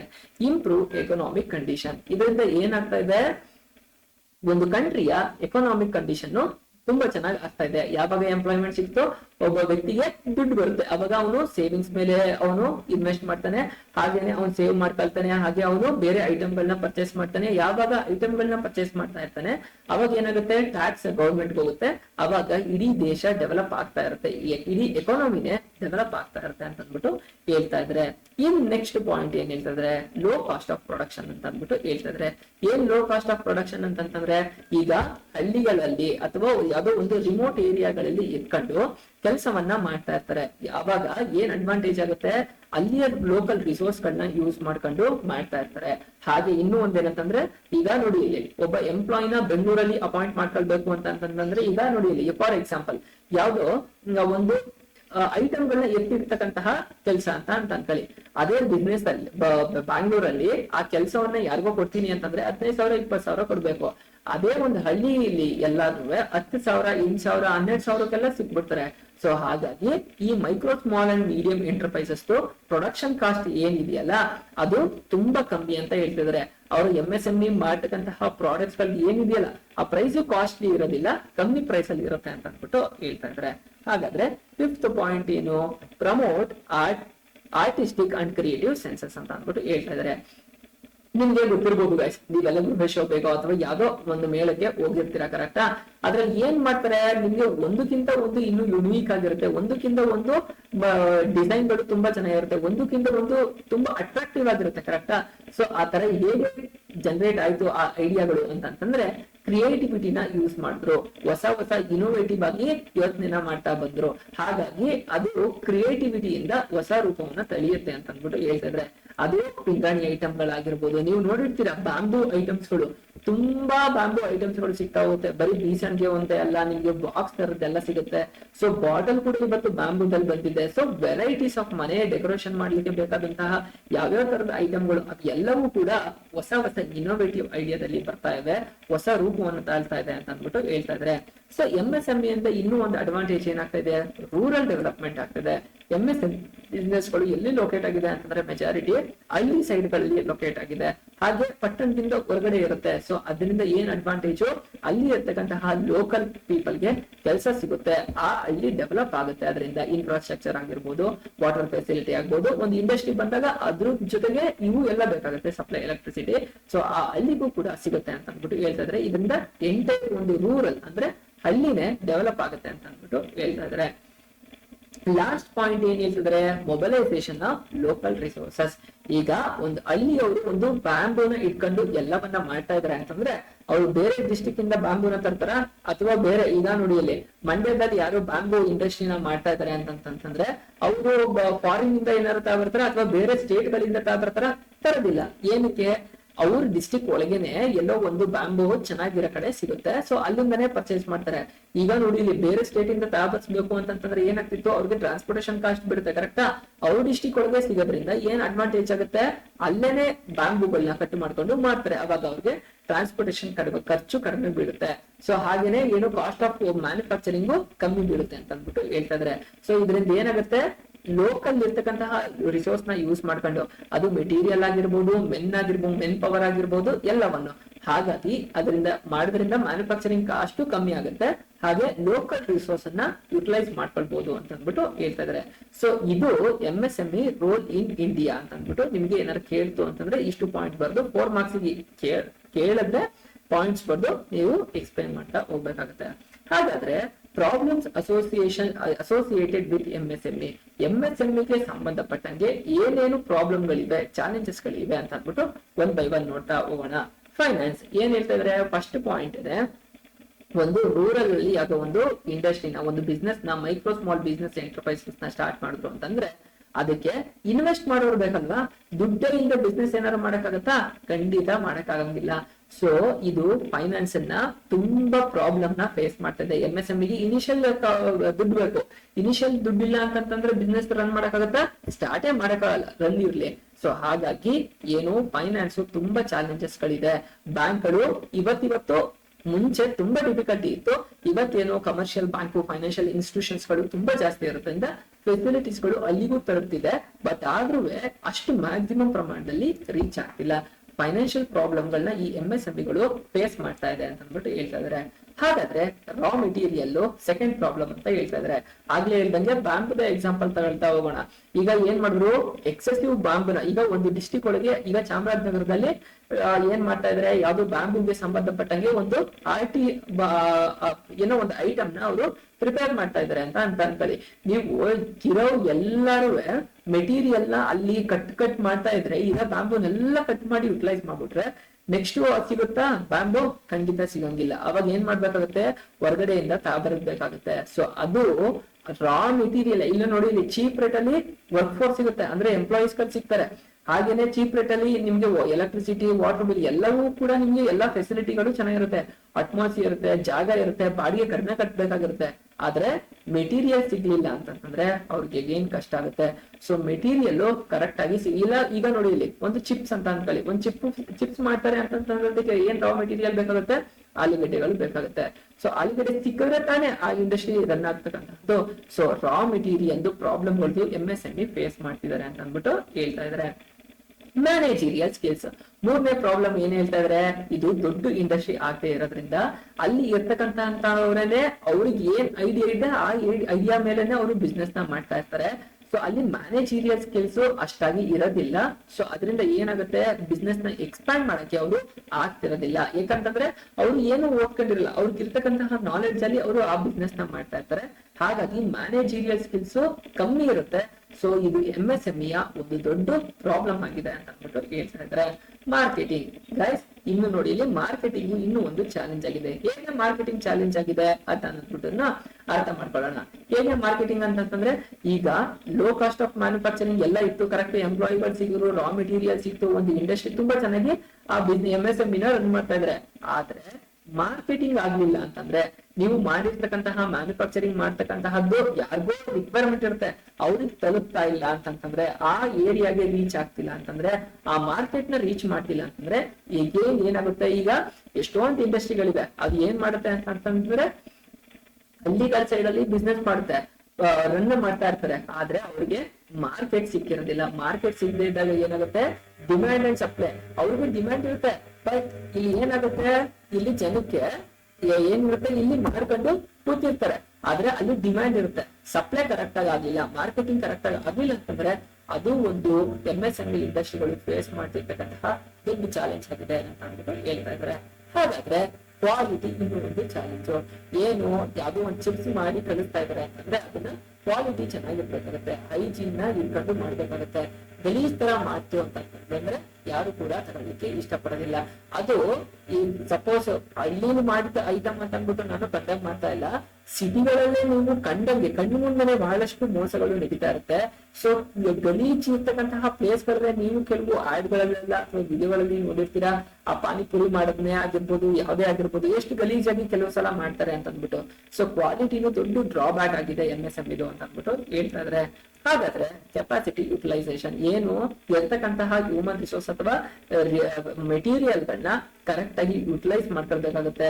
ಮಾಡ್ಕೊಳ್ಳಿಲ್ಲ ಅಂತಂದ್ರೆ ಏನಾಗುತ್ತೆ, ಅಫ್ಕೋರ್ಸ್ ನಮ್ಗೆನೆ ಲಾಸ್ ಆಗ್ತಾ ಇರುತ್ತೆ. ಸೊ ಇರ್ತಕ್ಕಂತಹ ಮೆನ್ನೆ ಆಗಿರ್ಬೋದು, ಮೆಟೀರಿಯಲ್ ಆಗಿರ್ಬೋದು, ಇನ್ವೆಸ್ಟ್ಮೆಂಟ್ ಆಗಿರ್ಬೋದು, ಕರೆಕ್ಟ್ ಆಗಿ ಯುಟಿಲೈಸ್ ಮಾಡ್ಕೊಳ್ಬೇಕು ಅಂತ ಅಂದ್ಬಿಟ್ಟು ಹೇಳ್ತಾ ಇದಾರೆ. ಆದ್ರೆ MSME ಅವು ಯಾವ ಕರೆಕ್ಟ್ ಆಗಿ ಯುಟಿಲೈಸ್ ಆಗ್ತಿಲ್ಲ ಅಂತ ಅಂದ್ಬಿಟ್ಟು ಹೇಳ್ತಾ ಇದಾರೆ. ಹಾಗಾದ್ರೆ ಲಾಸ್ಟ್ ಪಾಯಿಂಟ್ ಏನು, ಗ್ಲೋಬಲ್ ಕಾಂಪಿಟೇಷನ್ ಅಂತ ಹೇಳ್ತಾ ಇದಾರೆ. ಏನು ಗ್ಲೋಬಲ್ ಕಾಂಪಿಟೇಷನ್ ಅಂತಂದ್ರೆ, ಈಗ ನೀವು ಯಾವ್ದೋ ಒಂದು ಫಾರ್ ಎಕ್ಸಾಂಪಲ್ ಅಂತ ಅನ್ಕೊಳ್ಳಿ ನಿಮ್ಗೆ, ಈಗ ನಾವು ಬಿಜಾಪುರಲ್ಲಿ ಇದೀವಿ ಅಂತ ಅನ್ಕೊಳ್ಳಿ. ಬಿಜಾಪುರಲ್ಲಿ ಏನು ಫೇಮಸ್, ದ್ರಾಕ್ಷಿನ ಇಲ್ಲಿ ತುಂಬಾ ಜಾಸ್ತಿ ರೇಟಿಗೆ ತುಂಬಾ ಚೆನ್ನಾಗಿ ಬೆಳಿತಾರೆ ದ್ರಾಕ್ಷಿನ. ಸೊ ಈಗ ಏನಾಗುತ್ತೆ, ದ್ರಾಕ್ಷಿ ಇಲ್ಲಿ ಫಸ್ಟ್ ಬೆಳೆದಂತಹ ಟೈಮಲ್ಲಿ ಈ ವರ್ಷದ ಬೆಳೆ ಅಂತ ಅನ್ಕೊಳ್ಳಿ, ಈಗ ಎಷ್ಟಿತ್ತು ಕೆಜಿಗೆ, ಹೋದ ವರ್ಷ 200 ರೂಪಾಯಿಗೆ ವ್ಯಾಪಾರ ಆಯ್ತು ಅಂತ ಅನ್ಕೊಳ್ಳಿ. ಜನ ಏನ್ ಮಾಡಿದ್ರು, ಮುಂದಿನ ವರ್ಷ ಅಂದ್ರೆ ಈ ವರ್ಷ ಬೆಳೆ ಬಂತು, ಈ ವರ್ಷ ಡಿಮ್ಯಾಂಡ್ ಕ್ರಿಯೇಟ್ ಆಗ್ಬಿಡ್ತು, ಈ ವರ್ಷ ಇರ್ತಕ್ಕಂತಹ ಪ್ರಾಡಕ್ಟ್ಗೆ 400 ರುಪೀಸ್ ಡಿಮ್ಯಾಂಡ್ ಕ್ರಿಯೇಟ್ ಆಯ್ತು ಅಂತ ಅನ್ಕೊಳ್ಳಿ. ಅದೇನೇನೆ ಬೇರೆ ಸ್ಟೇಟ್ ಇಂದ ಏನಾದ್ರು ಅಲ್ಲಿ ಎಕ್ಸೆಸ್ ಬೆಳೆದು ಆ ದ್ರಾಕ್ಷಿನೇ ನಮ್ಮ ಈಗ ನೋಡಿ ಇಲ್ಲಿ ಮಾರ್ಕೆಟ್ ಅಲ್ಲಿ ತುಂಬಾ ಬೂಮ್ ಇದೆ. ಎಷ್ಟಿದೆ ಕೆಜಿಗೆ, 400 ರುಪೀಸ್ ಕಿಲೋ ಇದೆ ಅಂತ ಅನ್ಕೊಳ್ಳಿ ಇವತ್ತು ರೈಟ್ ನಾವು ಮಾರ್ಕೆಟ್ ಅಲ್ಲಿ. ಸೊ ಬೇರೆ ಸ್ಟೇಟ್ ಇಂದ ಜಾಸ್ತಿ ಪ್ರಮಾಣದಲ್ಲಿ ಬೆಳೆದಾಗ ನಮ್ಮ ಸ್ಟೇಟಿಗೆ 300 ರೂಪಾಯಿ ಬಂದ್ಬಿಡ್ತು ಅಂತ ಅನ್ಕೊಳ್ಳಿ. ಅಲ್ಲಿ ಕೃಷಿಕರಿಗೆ 100 ರೂಪಾಯಿ ಅಷ್ಟೇ ಸಿಕ್ತು, ಟ್ರಾನ್ಸ್ಪೋರ್ಟೇಷನ್ 100 ರುಪೀಸ್ ಹಾಕಿ ಪ್ರಾಫಿಟ್ 100 ರುಪೀಸ್ ಇದ್ದು 300 ರೂಪಾಯಿ ಇಲ್ಲೇ ಮಾಡ್ತಾ ಇದಾರೆ ಅಂತಂದ್ರೆ ನಾವ್ ಯಾಕೆ ನಮ್ಮ ಡಿಸ್ಟಿಕ್ ಅಥವಾ ನಮಗೆ ಖರ್ಚು ಜಾಸ್ತಿ ಆಗ್ತಕ್ಕಂತಹ ಐಟಮ್ ನಾವು ತಗೊಳಕ್ಕೆ ಫೋಕಸ್ ಮಾಡ್ತೀವಾ, ಕಮ್ಮಿ ಎಲ್ಲಿ ಪ್ರೈಸ್ ಸಿಗುತ್ತೆ ಅಲ್ಲಿ ತಗೊಳಕ್ಕೆ ಜನ ಮೇನ್ ಆಗಿ ಫೋಕಸ್ ಮಾಡ್ತಾರೆ ಅಲ್ವಾ. ಸೊ ಹಾಗಾಗಿ ಅದೇ ತರನೇ ಏನಾಗ್ತದೆ, ನಮ್ಮ ಇಂಡಿಯಾದಲ್ಲಿ ಮಾಡ್ತಕ್ಕಂತಹ ಮ್ಯಾನುಫ್ಯಾಕ್ಚರಿಂಗ್ ಮಾಡ್ತಕ್ಕಂತಹ ಐಟಮ್ ಇಂಡಿಯಾದೊಳಗೆ ಕೆಲವು ಸಲ ಜಾಸ್ತಿ ಆಗಿರುತ್ತೆ. ಅದೇ ಫಾರಿನ್ ಇಂದ ಬಂದಂತಹ ಕೆಲವು ಐಟಮ್ಗಳು ಅದೇ ಪ್ರಾಡಕ್ಟ್ ಕ್ವಾಲಿಟಿನೂ ಚೆನ್ನಾಗಿರ್ತವೆ, ಕಮ್ಮಿ ಪ್ರೈಸ್ ಇರುತ್ತೆ. ಅವಾಗ ಏನ್ ಮಾಡ್ಬಿಡ್ತಾರೆ, ಜನ ಹೋಗಿ ಕಮ್ಮಿ ಪ್ರೈಸ್ಗೆ ಒಳ್ಳೆ ಕ್ವಾಲಿಟಿ ಇರೋದನ್ನೇ ತಾಳ್ತಾರೆ. So global challenges MSME face ಮಾಡ್ತಾ ಇದೆ ಅಂತ ಅಂದ್ಬಿಟ್ಟು ಹೇಳ್ತಾ ಇದಾರೆ. ಸೊ ಇವೆಲ್ಲವೂ ಚಾಲೆಂಜಸ್ ಗಳು MSME ಬಿಸ್ನೆಸ್ ಗಳು ಆಂಟರ್ಪ್ರಿನರ್ಸ್ ಏನೇನ್ ಚಾಲೆಂಜಸ್ ಗಳನ್ನ ಫೇಸ್ ಮಾಡ್ತಾ ಇದಾರೆ, ಪ್ರಾಬ್ಲಮ್ಸ್ ಗಳನ್ನ ಫೇಸ್ ಮಾಡ್ತಾ ಇದಾರೆ ಅನ್ನೋದು ಕಾನ್ಸೆಪ್ಟ್ ಅರ್ಥ ಆಯ್ತು. ಹಾಗಾದ್ರೆ MSME ಮತ್ತು ಬಿಸ್ನೆಸ್ ಆಂಟರ್ಪ್ರಿನರ್ಶಿಪ್ ಅಂತಂದ್ರೆ ಶೀಲತೆಯನ್ನ ಮಾಡ್ಬೇಕು ಅಂತಂದ್ರೆ ಏನೇನ್ ಎಲಿಮೆಂಟ್ಸ್ ಗಳು ತುಂಬಾ ಇಂಪಾರ್ಟೆಂಟ್ ಆಗುತ್ತೆ ಅಂತ ಅಂದ್ಬಿಟ್ಟು ನೋಡೋಣ. ಬಿಸ್ನೆಸ್ ಆಂಟರ್ಪ್ರಿನರ್ಶಿಪ್ ಅನ್ನೋದೊಂದು ಸಿಸ್ಟಮ್ಯಾಟಿಕ್ ಆಕ್ಟಿವಿಟಿ ಆಗಿದೆ. ಏನ್ ಸಿಸ್ಟಮ್ಯಾಟಿಕ್ ಆಕ್ಟಿವಿಟಿ ಅಂತಂದ್ರೆ, ಒಂದು ಬಿಸ್ನೆಸ್ ನ ಮಾಡ್ಬೇಕು ಅಂತಂದ್ರೆ ಒಂದು ಪ್ಲಾನ್ ಇರಬೇಕು. ಪ್ಲಾನ್ ಆದ್ಮೇಲೆ ಈಗ ಫಂಕ್ಷನ್ಸ್ ಆಫ್ ಮ್ಯಾನೇಜ್ಮೆಂಟ್ ಅನ್ನೋದನ್ನ ನೀವು ನೆನ್ಪಿಟ್ಕೊಬಿಡಿ, ಕಂಪ್ಲೀಟ್ ಆಗಿ ನಿಮ್ಗೆ ಲಿಂಕ್ ಸಿಗ್ತಾ ಹೋಗುತ್ತೆ, ಹೌದಲ್ವಾ. ಹಾಗಾದ್ರೆ ಏನೇನ್ ಫಂಕ್ಷನ್ ಅನ್ನ ಪ್ಲೇ ಮಾಡ್ತು functions of management, first plan ಮಾಡ್ತೇವೆ, ಪ್ಲಾನ್ ಆದ್ಮೇಲೆ ಆರ್ಗನೈಸ್ ಮಾಡ್ತೇವೆ, ಮನಿ ಮೆಟೀರಿಯಲ್ ಇವನ್ನೆಲ್ಲ ಆರ್ಗನೈಸ್ ಮಾಡ್ತೇವೆ ಕರೆಕ್ಟಾ. ಪ್ಲಾನಿಂಗ್, ಆರ್ಗನೈಸಿಂಗ್, ಸ್ಟಾಫಿಂಗ್ ಮಾಡ್ತೇವೆ, ಸ್ಟಾಫಿಂಗ್ ಆದ್ಮೇಲೆ ಡೈರೆಕ್ಟಿಂಗ್ ಮಾಡ್ತೇವೆ, ಡೈರೆಕ್ಟಿಂಗ್ ಆದ್ಮೇಲೆ ಕಂಟ್ರೋಲಿಂಗ್ ಮಾಡ್ತೇವೆ. ಸೊ ಇಷ್ಟು ಪ್ರೋಸೆಸ್ ನ ಯಾವ್ದಾಗಿ ಮಾಡ್ತಿದೆ, ಸಿಸ್ಟಮ್ಯಾಟಿಕ್ ಆಗಿ ಮಾಡಿದ್ರೆ ಮಾತ್ರನೇ ಕೆಲಸಗಳು ಕರೆಕ್ಟ್ ಆಗುತ್ತೆ. ಸಿಸ್ಟಮ್ಯಾಟಿಕ್ ಆಗಿ ಮಾಡ್ಲಿಲ್ಲ ಅಂತಂದ್ರೆ ಬಿಸ್ನೆಸ್ ಕ್ಲೀನ್ ಆಗಿ ಬಿಸ್ನೆಸ್ ಆಂಟರ್ಪ್ರಿನರ್ಶಿಪ್ ಡೆವಲಪ್ಮೆಂಟ್ ಆಗೋದಿಲ್ಲ ಅಂತ ಅಂದ್ಬಿಟ್ಟು ಹೇಳ್ತಾ ಇದ್ದಾರೆ. ಹಾಗಾದ್ರೆ ಎರಡನೇದೇನು, ಲಾಫುಲ್ ಅಂಡ್ ಪರ್ಪಸ್ಫುಲ್ ಆಕ್ಟಿವಿಟಿ. ಏನು ಒಂದು ಬಿಸ್ನೆಸ್ ನ ಮಾಡ್ತಾರೆ ಅಂತಂದ್ರೆ, ಈಗ ನಾವು ಹೇಳಿದ್ವು ಮೈಕ್ರೋ ಸ್ಮಾಲ್ಗೆ ಮತ್ತೆ ಮೀಡಿಯಂಗೆ ಮತ್ತೆ ಸ್ಮಾಲ್ ಇಂಡಸ್ಟ್ರಿಗಳಿಗೆ ಎಷ್ಟು ಟರ್ನ್ ಓವರ್ ಇರಬೇಕು, ಲಿಮಿಟೇಷನ್ಸ್ ಅನ್ನ ಕರೆಕ್ಟ್ ಆಗಿ ಹೇಳ್ಬಿಟ್ಟು. ಈಗ ಮೈಕ್ರೋ ಅಂತಂದ್ರೆ 1 ಕೋಟಿ ಇನ್ವೆಸ್ಟ್ಮೆಂಟ್ 5 ಕೋಟಿಗಿಂತ ಟರ್ನ್ ಓವರ್ ಕಮ್ಮಿ ಇರಬೇಕು ಅಂತ ಅಂದ್ಬಿಟ್ಟು ಹೇಳ್ತಾ ಇದೀವಿ ಕರೆಕ್ಟಾ. ಸೊ ಆ ಲಾ ಏನಿದೆ ಅದ್ರ ಒಳಗೇನೆ ಅವರು ಕೆಲಸಗಳನ್ನ ಮಾಡ್ಬೇಕು. ಹಾಗೆ ಒಂದು MSME ಬಿಸ್ನೆಸ್ ಆಂಟರ್ಪ್ರಿನರ್ಶಿಪ್ ಮಾಡ್ತಾ ಇದಾರೆ ಅಂತಂದ್ರೆ ಅದಕ್ಕೊಂದು ಪರ್ಪಸ್ ಇರಬೇಕು. ಪರ್ಪಸ್ ಅಂತಂದ್ರೆ ಏನು, ಉದ್ದೇಶ, ಗುರಿ ಇರ್ಬೇಕು. ಗುರಿ ಇಲ್ಲ ಅಂತಂದ್ರೆ ಅವು ವರ್ಕೌಟ್ ಆಗೋದಿಲ್ಲ ಅಂತ ಅಂದ್ಬಿಟ್ಟು ಹೇಳ್ತಾ ಇದ್ರೆ. ಮೂರನೇದು ಏನ್ ಹೇಳ್ತಿದ್ರೆ, ಇನೋವೇಷನ್ ಅಂತ ಹೇಳ್ತಾ ಇದ್ರೆ. ಏನ್ ಇನೋವೇಷನ್ ಅಂತಂದ್ರೆ, ಯಾವ್ದೋ ಹೊಸ ಪ್ರಾಡಕ್ಟ್ ಗಳಿಗೂ ಜನಕ್ಕೆ ಬೇಕಾಗುತ್ತೆ, ರಿಕ್ವೈರ್ಮೆಂಟ್ ಇರುತ್ತೆ. ಸೊ ಹೊಸ ಟೆಕ್ನಿಕ್ ನ ಯೂಸ್ ಮಾಡಿ ಜನಕ್ಕೆ ಇಷ್ಟ ಆಗ್ತಕ್ಕಂತಹ ಐಟಮ್ ಗಳನ್ನ ಮ್ಯಾನುಫ್ಯಾಕ್ಚರಿಂಗ್ ಮಾಡಿದಾಗ ಏನಾಗುತ್ತೆ, ಜನಕ್ಕೆ ಐಟಮ್ ಗಳನ್ನ ಪರ್ಚೇಸ್ ಮಾಡ್ಲಿಕ್ಕೆ ಅನುಕೂಲ ಆಗುತ್ತೆ. ಸೊ ಇನೋವೇಷನ್ ನ ಯೂಸ್ ಮಾಡಿ, ಇನೋವೇಟಿವ್ ಐಡಿಯಾಸ್ ಗಳನ್ನ ಯೂಸ್ ಮಾಡಿ ಹೊಸ ಪ್ರಾಡಕ್ಟ್ ಗಳನ್ನ ಮಾರ್ಕೆಟಿಂಗ್ ಬಿಡಬೇಕು ಅಂತ ಅಂದ್ಬಿಟ್ಟು ಹೇಳ್ತಾ ಇದ್ರೆ. ಹಾಗೆ 4 ಪಾಯಿಂಟ್ ಏನು, ಆರ್ಗನೈಸೇಷನ್ ಆಫ್ ಪ್ರೊಡಕ್ಷನ್. ಏನು ಒಂದು ಪ್ರೊಡಕ್ಷನ್ ಆಗ್ಬೇಕು ಅಂತಂದ್ರೆ ಎಲ್ಲಾ ಪ್ರೋಸೆಸ್ ತುಂಬಾ ಸ್ಮೂತ್ ಆಗಿ ಒಂದು ಫ್ಲೋ ಅಲ್ಲಿ ಇರ್ಬೇಕು ಕರೆಕ್ಟಾ. ಯಾವ ಕೆಲಸಗಳು ಸ್ಮೂತ್ ಆಗಿ ಇರ್ಬೇಕು ಅಂತ ಹೇಳ್ತಾ ಇದಾರೆ, ರಾ ಮೆಟೀರಿಯಲ್ ಎಲ್ಲೋ ಒಂದ್ ಕಡೆ ಜಮೀನಲ್ಲಿ ಬೆಳೆದಿದ್ದಾರೆ. ಸೇಮ್ ಎಕ್ಸಾಂಪಲ್ ಒಂದು ಕ್ಲಾತ್ ಮೆಟೀರಿಯಲ್, ಒಂದು ಬಟ್ಟೆ ಅಂತ ಅನ್ಕೊಳ್ಳೋಣ. ಈ ಬಟ್ಟೆ ಮ್ಯಾನುಫ್ಯಾಕ್ಚರಿಂಗ್ ಆಗ್ಬೇಕು ಅಂತಂದ್ರೆ ರಾ ಮೆಟೀರಿಯಲ್ ಏನು, ಹತ್ತಿ ಆಗಿರುತ್ತೆ. ಹತ್ತಿ ಎಲ್ಲಿ ಬೆಳಿತಾರೆ, ಜಮೀನಲ್ಲಿ ಬೆಳೆದಿರ್ತಾರೆ. ಸೊ ಫಸ್ಟ್ ಜಮೀನಿಂದ ರಾ ಮೆಟೀರಿಯಲ್ ನ ನಾವು ಇಂಡಸ್ಟ್ರಿಗೆ ಟ್ರಾನ್ಸ್ಪೋರ್ಟೇಶನ್ ಮೂಲಕ ತಗೊಬರ್ಬೇಕಾಗತ್ತೆ. ಇಂಡಸ್ಟ್ರಿ ಒಳಗೆ ಬಂದಾದ್ಮೇಲೆ ರಾ ಮೆಟೀರಿಯಲ್ ಅದನ್ನ ಏನಕ್ಕೆ ಪ್ಲಾಂಟ್ ಮಿಷನರಿಗೆ ಹಾಕಿ ಅದನ್ನ ದಾರವಾಗಿ ಕನ್ವರ್ಟ್ ಮಾಡ್ಬೇಕಾಗತ್ತೆ. ದಾರವನ್ನ ಫೈನಲ್ ಆಗಿ ಬಟ್ಟೆ ಆಗಿ ಮಾಡ್ಬೇಕಾಗತ್ತೆ. ಸೊ ಏನಾಗಿರುತ್ತೆ, ಆರ್ಗನೈಸೇಷನ್ ಆಫ್ ಪ್ರೊಡಕ್ಷನ್ ಒಂದು ಸಿಸ್ಟಮ್ಯಾಟಿಕ್ ಆಗಿ ನಡಿಬೇಕು ಅಂತ ಅಂದ್ಬಿಟ್ಟು ಹೇಳ್ತಾ ಇದ್ರೆ. ಹಾಗೆ ಫೈನಲ್ ಪಾಯಿಂಟ್ ರಿಸ್ಕ್ ಟೇಕಿಂಗ್ ಅಂತ ಅಂದ್ಬಿಟ್ಟು ಹೇಳ್ತಾ ಇದ್ರೆ. ಏನು ರಿಸ್ಕ್ ಟೇಕಿಂಗ್ ಅಂತಂದ್ರೆ, ಯಾವುದೇ ಬಿಸ್ನೆಸ್ ನ ಸ್ಟಾರ್ಟ್ ಮಾಡ್ತೀವಿ ಅಂತಂದ್ರೆ ಅದ್ಯಾವ್ದು ತುಂಬಾ ಚಿಕ್ಕದೇ ಆಗ್ಲಿ, ಒಂದು ಹೋಟೆಲ್ ಬಿಸ್ನೆಸ್ ಆಗಿರ್ಲಿ ಅಥವಾ ಟೀ ಅಂಗಡಿ ಆಗಿರ್ಲಿ, ಏನೇ ಒಂದು ಸಣ್ಣ ಅಂಗಡಿನೇ ಮಾಡ್ತೀನಿ ಅಂತಂದ್ರೆ ಇಲ್ಲಿ ತುಂಬಾನೇ ರಿಸ್ಕ್ ಇರುತ್ತೆ. ಯಾವ್ದು ಇಂಟರ್ನಲ್ಲಿ ಏನೋ ಒಂದು ಚಾಲೆಂಜಸ್ ಬಂತು ಅಂದ್ಬಿಟ್ರೆ ಫೇಸ್ ಮಾಡ್ಬೋದು, ಎಕ್ಸ್ಟರ್ನಲ್ಲಿನೂ ಹೊಸ ಪ್ರಾಬ್ಲಮ್ಗಳು ಕ್ರಿಯೇಟ್ ಆಗ್ತಾ ಇರುತ್ತೆ. ಸೊ ಏನ್ ಪ್ರಾಬ್ಲಮ್ಗಳು ಕ್ರಿಯೇಟ್ ಆಗುತ್ತೆ ಅದನ್ನ ಫೇಸ್ ಮಾಡ್ಕೊಂಡು ಮುಂದಕ್ಕೆ ಬಿಸ್ನೆಸ್ ಅನ್ನ ರನ್ ಮಾಡ್ಕೊಂಡು ಹೋಗ್ಬೇಕಾಗುತ್ತೆ. ಯಾವಾಗ್ಲೂ ರಿಸ್ಕ್ ಇರುತ್ತೆ, ಆ ರಿಸ್ಕ್ ಅನ್ನ ಮಿಟಿಗೇಟ್ ಮಾಡಿ ಮುಂದುವರಿಸಬೇಕಾಗುತ್ತೆ ಅಂತ ಅಂದ್ಬಿಟ್ಟು ಹೇಳ್ತಿದ್ರೆ. ಸೊ ಒಬ್ಬ ಬಿಸ್ನೆಸ್ ಮೆನ್ ಅಥವಾ ಆಂಟರ್ಪ್ರಿನರ್ ಡೆವಲಪ್ಮೆಂಟ್ ಈ ಸ್ಟೇಜ್ ಗಳ ಮೂಲಕ ಕ್ಯಾರೆಕ್ಟರಿಸ್ಟಿಕ್ಸ್ ಆಫ್ ಆಂಟರ್ಪ್ರಿನರ್ಶಿಪ್ ನ ಕ್ಯಾರೆಕ್ಟರಿಸ್ಟಿಕ್ಸ್ ಗಳು ಏನೇನು ಅಂತ ಅಂದ್ಬಿಟ್ಟು ಕಂಪ್ಲೀಟ್ ಆಗಿ ನಿಮಗೆ ಪಾಯಿಂಟ್ ಅಲ್ಲಿ ಅರ್ಥ ಆಯ್ತು. ಸೊ ನಿಮ್ಗೆ ಏನಾದ್ರು ಈಗ ಸಪೋಸ್ 4 ಮಾರ್ಕ್ಸ್ ಕೇಳಿದ್ರು ಅಂತಂದ್ರೆ ಇದೊಂದು ಬರ್ತು ಎಲ್ಲ ಎಕ್ಸ್ಪ್ಲೈನ್ ಮಾಡಿ. ಸೊ ಅರ್ಥ ಆಗುತ್ತೆ ಗೈಸ್. ಈ ಚಾಪ್ಟರ್ ನ ದಿ ಮೋಸ್ಟ್ ಇಂಪಾರ್ಟೆಂಟ್ ಕಾನ್ಸೆಪ್ಟ್ ನಾವು ಈಗ ತಗೊಂಡ್ಬರ್ತಿದೀವಿ. ಅದ್ಯಾವುದು, ಇಂಟೆಲೆಕ್ಚುಯಲ್ ಪ್ರಾಪರ್ಟಿ ರೈಟ್ಸ್. ಏನ್ ಇಂಟೆಲೆಕ್ಚುಯಲ್ ಪ್ರಾಪರ್ಟಿ ರೈಟ್ಸ್ ಅಂತಂದ್ರೆ ಕನ್ನಡದಲ್ಲಿ ಹೇಳ್ಬಿಡ್ತೀವಿ, ರೈಟ್ ಡೌನ್ ಮಾಡ್ಕೊಳ್ಳಿ. ಬೌದ್ಧಿಕ, ಇಂಟೆಲೆಕ್ಚುಯಲ್ ಅಂತಂದ್ರೇನು ಬೌದ್ಧಿಕ, ಪ್ರಾಪರ್ಟಿ ಅಂತಂದ್ರೇನು ಆಸ್ತಿ ಹಕ್ಕು ಅಂತಂದ್ಬಿಟ್ಟು, ರೈಟ್ಸ್ ಅಂದ್ರೇನು ಹಕ್ಕು ಅಂತ. ಬೌದ್ಧಿಕ ಆಸ್ತಿ ಹಕ್ಕು ಅಂತ ಹೇಳ್ತಾ ಇದ್ದಾರೆ. ಏನು ಬೌದ್ಧಿಕ ಆಸ್ತಿ ಹಕ್ಕು ಅಂತಂದ್ರೆ, ಒಂದು ಜನರಲ್ ಆಗಿ ಎಕ್ಸಾಂಪಲ್ ಕೊಟ್ಬಿಡ್ತೀನಿ ನೋಡಿ. ಇಲ್ಲಿ ಈಗ ನಿಮ್ಮ ಹತ್ರ ಪ್ರಾಪರ್ಟಿ ಇದೆ ಅಂತ ಅನ್ಕೊಳ್ಳಿ. ಅದು ಒಂದು ಬಿಲ್ಡಿಂಗ್ ಆಗಿರ್ಬೋದು, ಒಂದು ಮನೆ ಆಗಿರ್ಬೋದು, ಅಥವಾ ಒಂದು ಜಮೀನೇ ಆಗಿರ್ಬೋದು. ಅದು ನಿಮ್ದು ಅಂತ ಹೇಳಿಕ್ಕೆ ಏನ್ ಎವಿಡೆನ್ಸ್ ಇದೆ? ಏಕೆ ಅದು ನಿಮ್ದು ಅಂತ ಅಂದ್ಬಿಟ್ಟು ಸ್ವಂತದ್ದು ಅಂತ ಹೇಳ್ತೀರಾ? ನಿಮ್ಮ ಹತ್ರ ಒಂದು ರೆಕಾರ್ಡಿಂಗ್ ಇರುತ್ತೆ, ಡಾಕ್ಯುಮೆಂಟೇಶನ್ ಇರುತ್ತೆ. ಈ ಡಾಕ್ಯುಮೆಂಟೇಶನ್ ಇದ್ದಿದ್ರಿಂದ ಮಾತ್ರನೇ ನಿಮ್ಗೆ ಆ ಪ್ರಾಪರ್ಟಿ ನಿಮ್ದು ಅಂತ ಅಂದ್ಬಿಟ್ಟು ಗೊತ್ತಾಯ್ತು, ಕರೆಕ್ಟಾ? ಸೊ ಹಾಗೇನೆ ಇದು ಪ್ರಾಪರ್ಟಿ, ಫಿಸಿಕಲ್ ಪ್ರಾಪರ್ಟಿ, ಕರೆಕ್ಟಾ? ನಾವು ಕಣ್ಣಿಂದ ನೋಡ್ತೀವಿ, ನೋಡ್ತಾ ಗೊತ್ತಾಗುತ್ತೆ ಓ ಇದು ಯಾರ್ದು ಅಥವಾ ಯಾರ್ದಲ್ಲ ಅಂದ್ಬಿಟ್ಟು ಗೊತ್ತಾಗುತ್ತೆ. ಆದ್ರೆ ಹಾಗೇನೆ ವೆರಿಫೈ ಮಾಡ್ಬೋದು, ಯಾಕಂದ್ರೆ ರೆಕಾರ್ಡಿಂಗ್ ಇರುತ್ತೆ. ಆದ್ರೆ ನಾವ್ ಈಗ ಅರ್ಥ ಮಾಡ್ಕೊಳ್ತಕ್ಕಂಥದ್ದು ಇಂಟೆಲೆಕ್ಚುಯಲ್ ಪ್ರಾಪರ್ಟಿ ರೈಟ್ಸ್, ಏನು ಬೌದ್ಧಿಕ ಆಸ್ತಿ ಹಕ್ಕುಗಳ ಬಗ್ಗೆ ಅರ್ಥ ಮಾಡ್ಕೊಳ್ತಾ ಇದೀವಿ. ಏನು ಬೌದ್ಧಿಕ ಆಸ್ತಿಗಳ ಹಕ್ಕು ಅಂತಂದ್ರೆ ಅಂತ ಕಾನ್ಸೆಪ್ಟ್ ಅನ್ನು ಕ್ಲೀನ್ ಆಗಿ ಒಂದ್ ಬೈ ಒಂದ್ ಅರ್ಥ ಮಾಡ್ಕೊಳ್ತಾ ಹೋಗೋಣ. Intellectual property rights are the legal rights that cover the benefits given to individuals who are the owners and inventors of the work and have created something unique with their intellectual creativity or capacity. ಹಾಗಾದ್ರೆ ಏನು ಒಂದು small example ನ ಕೊಡ್ತೀನಿ. ಏನ್ ಮಾಡಿದ್ರು, ಏನೋ ಒಂದು ಈಗ ರೈಟ್ ಬ್ರದರ್ಸ್ ಏನನ್ನ ಕಂಡಿಡಿದ್ರು, ಅವರು ಏರೋಪ್ಲೇನ್ ಅನ್ನ ಕಂಡಿಡಿದ್ರು, ಕರೆಕ್ಟಾ?